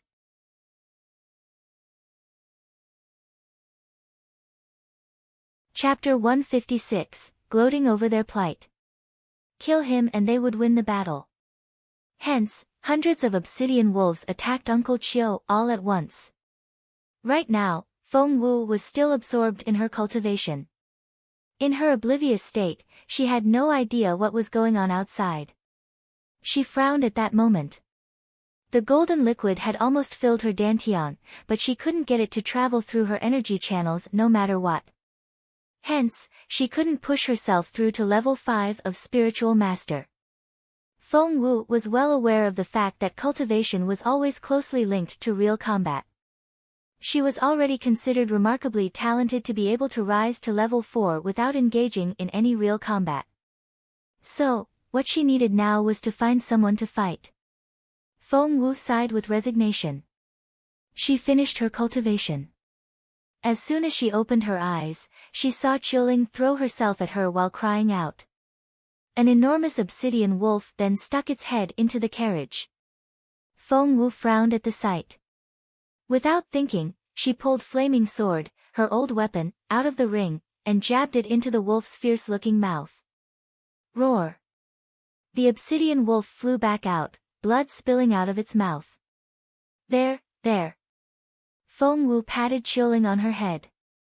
What a gallant girl. She had shielded Feng Wu with her own body when an obsidian wolf charged at her. To say that Feng Wu was moved was an understatement.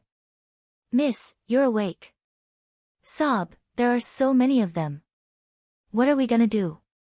Inside the carriage, Chilling wasn't the only one panicking, so were Granny Zhao and the beautiful lady. Feng Wu had no time to think. The only thing she said was, "Great timing." Great timing. Chilling's mouth fell open. They were going to die and her mistress called it good timing?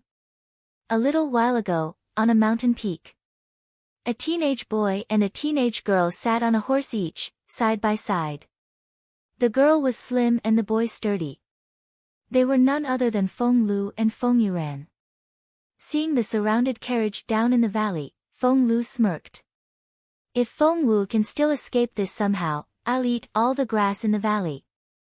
Watching the fight down below, the look on Feng Yuran's face was indecipherable. He then turned to Feng Lu. Happy? Feng Lu arched an eyebrow. You bet. Who the hell does Feng Wu think she is? How dare a good-for-nothing like her behave so arrogantly around me? It's time for her to pay. She should have died 5 years ago. The past 5 years were already a bonus that she should never have earned. Feng Yuran smiled a little. You've been living in Feng Wu's shadow since you were little. If you can let your true self out by killing her, her death is worth all the trouble. Feng Lu gloated and turned her gaze to Uncle Chiu. What a pity. If he hadn't insisted on following Feng Wu to northern border city, he wouldn't have stayed at this level. Uncle Chiu wasn't the only one. There were also Granny Zhao and Qiuling. All those who stuck with Feng Wu would die miserable deaths. Let's go. As the obsidian wolves closed in on the carriage, Feng Yuran turned his horse around and left first. Feng Lu wanted to see Feng Wu get killed. But since her brother had left, she followed suit. Right after Feng Yuran and Feng Lu disappeared from the mountain, Feng Wu opened her eyes. Holding the sword in her right hand, she dashed out of the carriage.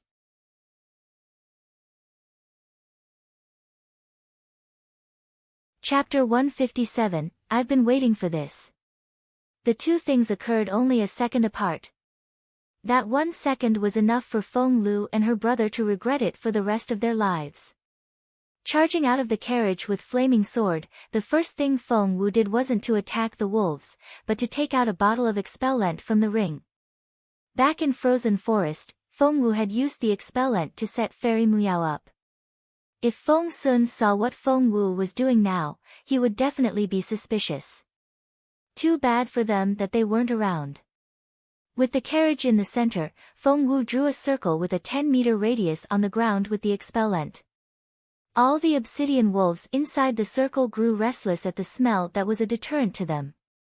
They retreated immediately, until they were outside the circle. Qiuling and the others watched this with wide eyes. Miss Wu, are we all right now? Qiuling was ecstatic. She had thought that they were surely going to die here. As it turned out, a few drops of the dark liquid which her mistress had taken out was enough to draw a safe circle among all the wolves. Before Feng Wu could reply, she heard a scream from a short distance away. It was Uncle Chiu. There was no time to waste. Feng Wu told Qiuling, stay in the carriage. I'll be right back.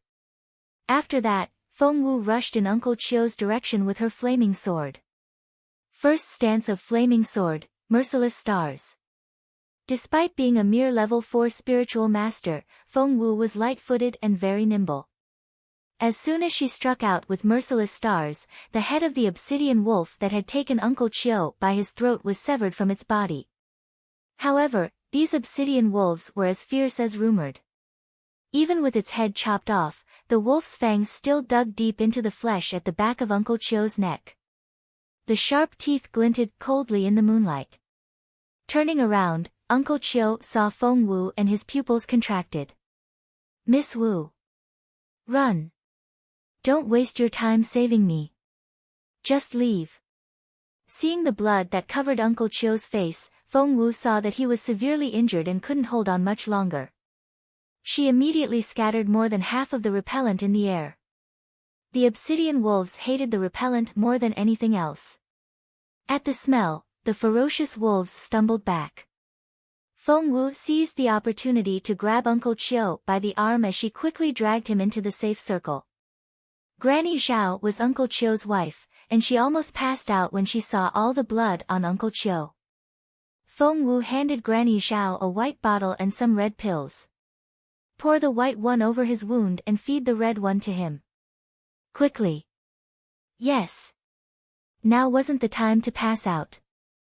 Granny Zhao immediately treated Uncle Chio's wound as told.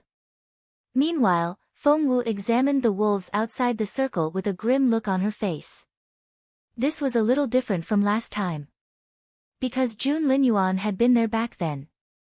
He was so formidable that the wolves backed off without any repellent. Although the obsidian wolves were now being kept at bay outside the circle, they kept their intimidating gazes on Feng Wu and the rest. They didn't dare enter, but they wouldn't let go of this opportunity. Hence, they stayed where they were. Feng Wu smirked. Did they think her an easy target? Well, she was indeed in need of some real combat, and these wolves would come in handy.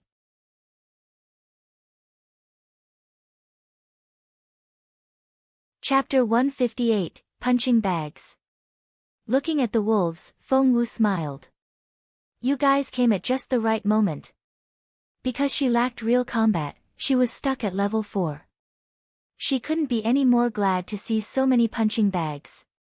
Hence, Feng Wu looked over her shoulder and told Qiuling, I'm leaving my mother and Uncle Qiu in your hands. Qiuling looked at Feng Wu in confusion. Miss, what are you? However, before she could finish her sentence, Feng Wu charged out into the obsidian wolves, holding her flaming sword. That almost made Qiuling shriek. She wasn't the only one who was surprised. The others were just as baffled. They were finally safe, but Feng Wu had just jumped back out herself. What was she thinking? Seeing that Feng Wu had left the safe circle willingly, the obsidian wolves pounced on Feng Wu all at once.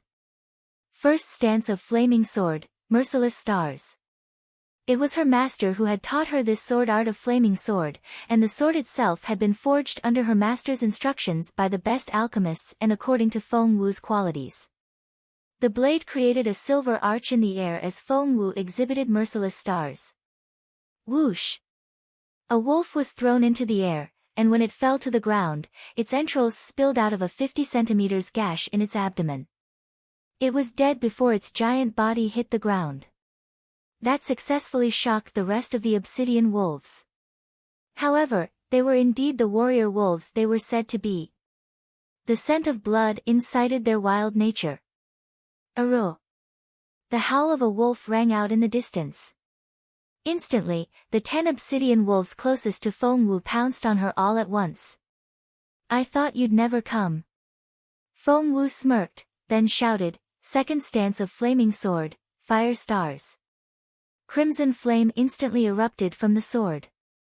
It shot out and encircled the 10 obsidian wolves. Whoosh! Whoosh! Whoosh! The blade flickered as Feng Wu clashed with the wolves. Inside the safe circle, Qiuling and the others were so nervous that they covered their mouths with both hands, too afraid to cry out or even blink. They almost forgot to breathe. They went completely stiff. They feared that if they looked away for 1 second, they would look back only to find that Feng Wu had been devoured by the obsidian wolves. There were so many wolves. However, when the flame faded, they saw that all 10 wolves had been killed without a sound. Blood dripped from the tip of flaming sword. The way the obsidian wolves eyed Feng Wu changed a little. These were the wolves that had surrounded Feng Wu in Frozen Forest. They had seen with their own eyes that this girl knew next to nothing about fighting. Why was she so different now? Again. Feng Wu pointed at the wolves with the tip of flaming sword.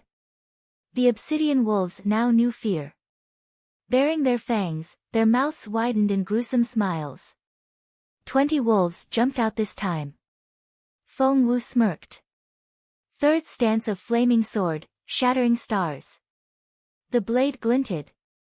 Bodies clashed. Feng Wu fought the 20 wolves patiently. She didn't rush to kill them right away, but tried to make her strikes more precise. She knew perfectly well that she couldn't kill all the wolves here. She was only using them as punching bags to practice her skills.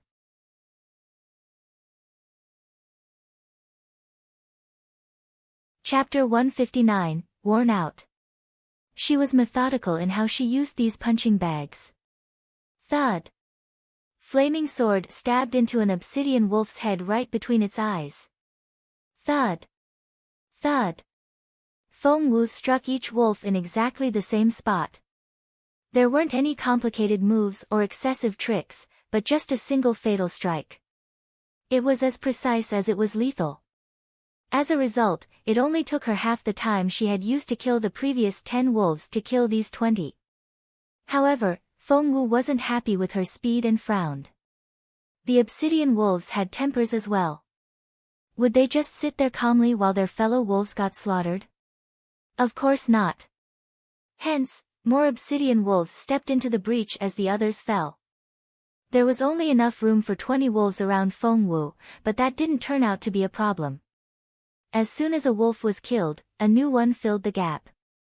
Hence, there were always 20 wolves around Feng Wu. They were full of vigor and had a prevailing thirst for blood. On the other hand, Feng Wu was gradually becoming worn out. After killing 500 wolves in a row, Feng Wu finally realized that she was burning out. She remained as excited as she had been in the beginning, but she was physically exhausted. The obsidian wolves were only too sensitive to the change in her physical state. They immediately sensed it when Feng Wu slowed down by the tiniest amount. Their cold gazes were fixed on Feng Wu, as if they were looking at a dead person. Feng Wu snickered. She was only 20 meters away from the safe circle. What did she have to worry about? Fourth stance of flaming sword, dashing stars. Pop! Pop!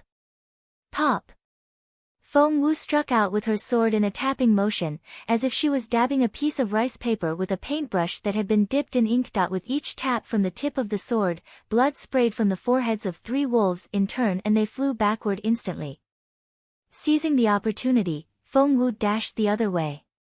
To Feng Wu now, 20 meters was too short a distance that she could cover in one breath.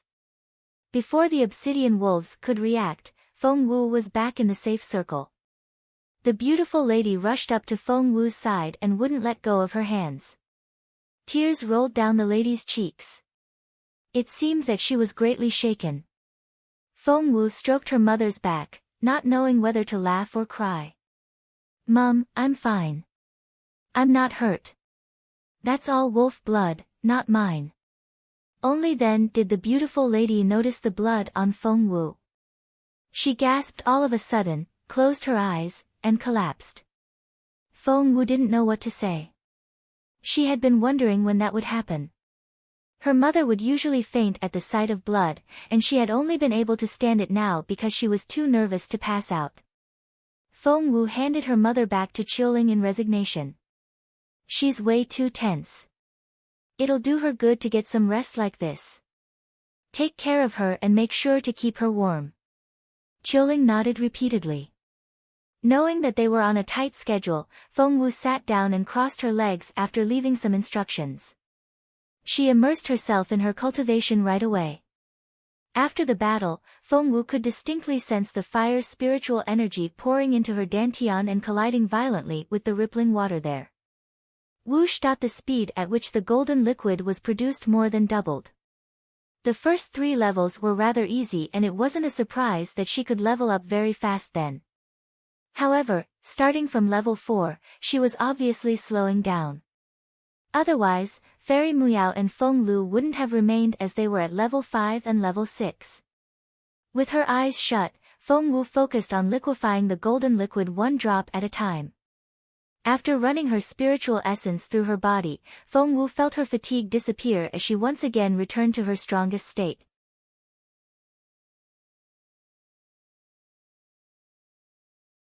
Chapter 160, I've rested for too long. A faint smile emerged on Feng Wu's face.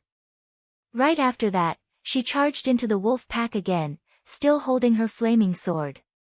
Another fierce battle began. This time, Feng Wu was able to fight for longer than before. She only got worn out and retreated into the circle after killing as many as 700 wolves. She then closed her eyes and cultivated, liquefying all the fire's spiritual energy into the golden liquid before charging out again. She repeated this process over and over again, returning to the circle when she was exhausted and going back into battle after she recovered. Wounds gradually covered Feng Wu's body. There wasn't a part of her that wasn't bleeding. The marks the claws left on her flesh were a ghastly sight. But Feng Wu couldn't care less about her wounds. The only thing she cared about now was getting stronger. In this world that honored martial prowess more than anything else, one would never be safe without adequate capabilities, especially someone like her who had once been deemed a genius. So many people in the Imperial capital had to be waiting to laugh at her, humiliate her, and pick on her. Now that she could cultivate again, all the hardship was nothing in comparison. As long as she was alive, she would keep on with the task. In the end, Qiuling was so worried that she almost fainted. Holding Feng Wu's hands, she said, "Miss, please at least take a break. What you're doing now is really, we worry about you so much." Feng Wu only smiled. "Qiuling, your miss has rested for too long." She had been held up for as long as 5 years in northern border city. But, seeing that the original color of Feng Wu's dress was no longer recognizable with all the bloodstains, Qiuling burst into tears. "Miss, you still have a long way ahead of you and you'll have a lifetime to cultivate." "No." Feng Wu shook her head, the look on her face solemn as she stared into Qiuling's eyes. "I'm not alone. I have my mother, my brother, and you lot to protect.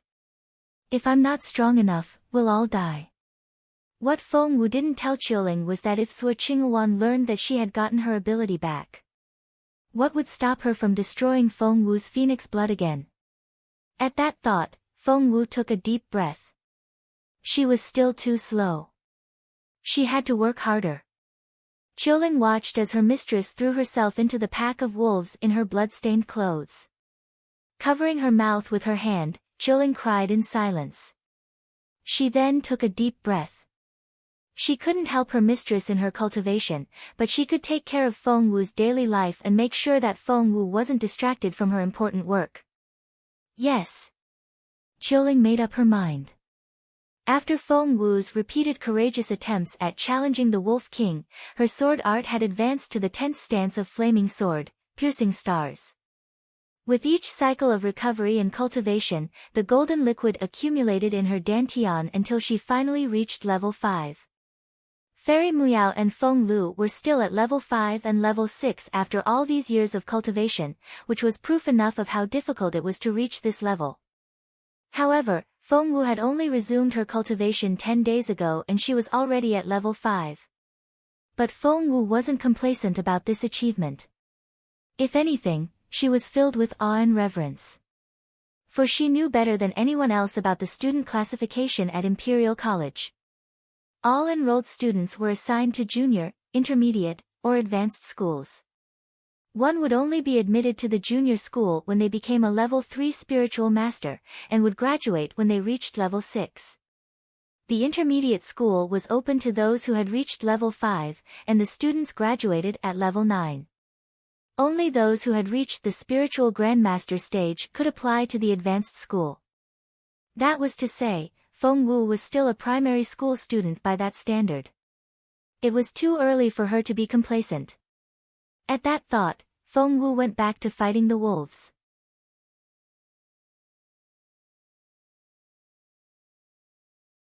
Chapter 161, Love at First Sight. By now, at the sight of the dead bodies scattered all over the ground, the obsidian wolves were looking at Feng Wu differently. This human girl wasn't all that frightening ability-wise, but her staunch and unyielding disposition and her tenacity that wouldn't waver in the face of any hardship intimidated the wolves. She had cuts, scratches, and bruises all over her body and had spat out blood more than once. However, she kept coming back after some rest. She was harder to kill than a roach.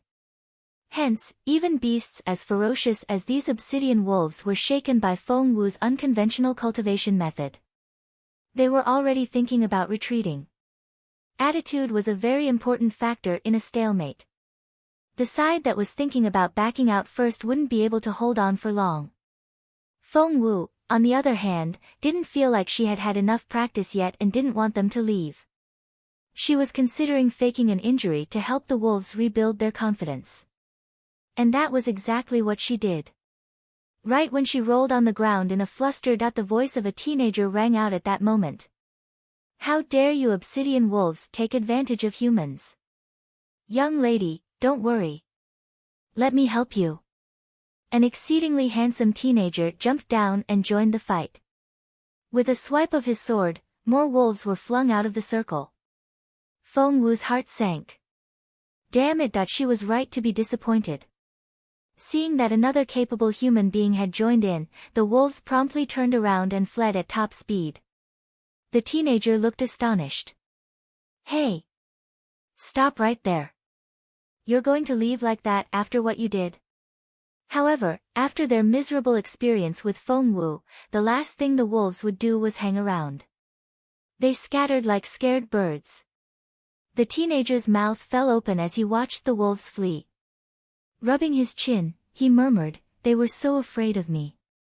Am I that formidable already? Ha ha ha. I knew I was a genius." Feng Wu darted a look at the teenager and sighed inwardly. What a pity.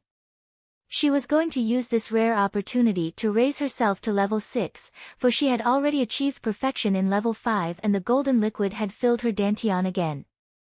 All she needed now was a fierce battle. Such a pity. However, the teenager knew nothing about Feng Wu's plan. Patting Feng Wu on the shoulder with his big hand, he said, "Young lady, don't worry. I'm here to protect you." Feng Wu gave him an awkward smile. Only then did the comely teenager see Feng Wu's face clearly. One look at her and his eyes opened wide. He was shaken to the core. The girl was stunning. All the blood did nothing to lessen her beauty. Her eyebrows were the color of the distant mountains, the look in her eyes as mild as moonlight, the shape of her nose smoother as the finest white jade, and her lips as fresh as cherry blossoms in April. Her features looked like they had been sculpted by the finest artist, and she was perfection itself. Just by standing there, she outshone all the landscape surrounding her, as if she was the only thing that existed between heaven and earth. Her beauty could take one's breath away. Ning Chenxi was the son of the governor of Linyuan province and his mother was from northern Feng mansion. Hence, it was safe to say that he had seen more than enough of the world. He had met many daughters of noble families from the Imperial capital, but none were comparable to the beautiful girl here. She was so stunning that he fell in love with her at first sight. After a pause, Ning Chenxi frowned and scolded Feng Wu. "Young lady, where are the adults of your family? How could they leave you here in such danger? You'd be dead by now if I hadn't arrived in time."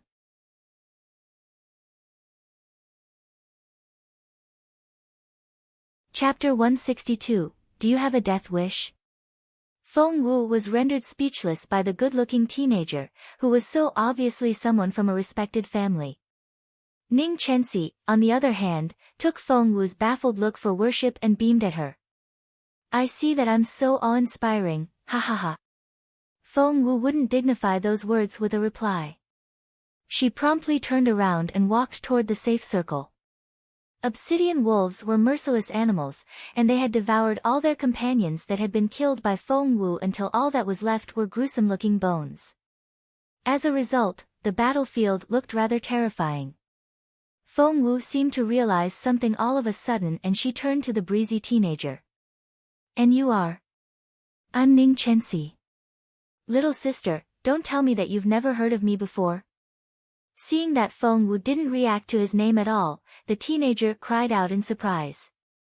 The sight of Ning Chenxi reminded Feng Wu of Feng Sun, which immediately annoyed her.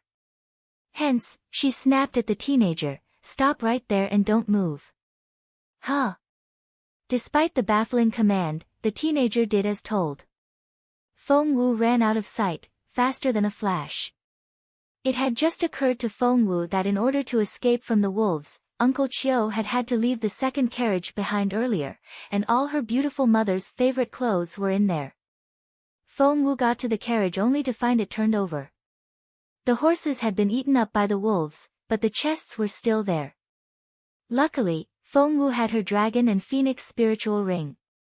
As she pressed her hand to each chest in turn, she moved all of them inside the ring and stored them in the furthest corner.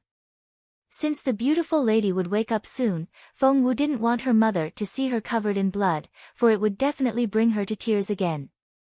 At that thought, Feng Wu jumped into a creek nearby and quickly cleaned herself up. She then changed into some new clothes and walked out of the woods, all fresh and tidy. Feng Wu had been gone for a while, which made Ning Chenxi worry. He went to search for Feng Wu in a hurry and the first thing he saw was Feng Wu all freshened up. She was stunning even when covered in blood. Now that she had washed herself clean, there was something very pure and graceful about her, especially those eyes, which were limpid, brooding, and mesmerizing. Ning Chenxi suddenly had difficulty breathing. The moment his eyes landed on Feng Wu, Ning Chenxi felt all the blood rush to his head and his sensitive earlobes began to burn. Ahem, Ning Chenxi cleared his throat and stared at Feng Wu, feigning a grave look on his face. Young lady, do you have any idea how dangerous it is for you to run around like this? What if there were more obsidian wolves around? Do you have a death wish? Feng Wu rolled her eyes. If the teenager hadn't interrupted her, she would have been a level 6 spiritual master by now. Taking a deep breath, Feng Wu turned to leave, in case she lost her temper and lashed out at him. Ning Chenxi had no idea what he had done. Walking side by side with Feng Wu, he said, "Young lady, be reasonable. It's a dangerous world out here. Shall I escort you back home? By the way, which family do you belong to?" After he figured that out, he could ask his mother to propose a marriage with the girl's family later, ha ha ha, such was what Ning Chenxi had in mind. Feng Wu took a deep breath and stared at Ning Chenxi. "Stop following me. If I do, what if those wolves come back?" You're tuning in to the Blissful Bookshelf YouTube channel.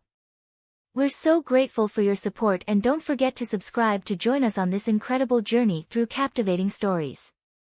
Your generosity through donations truly makes a world of difference, as it's the primary source of revenue that allows me to expand and enhance this channel for you. Thank you from the bottom of my heart for being a part of this adventure.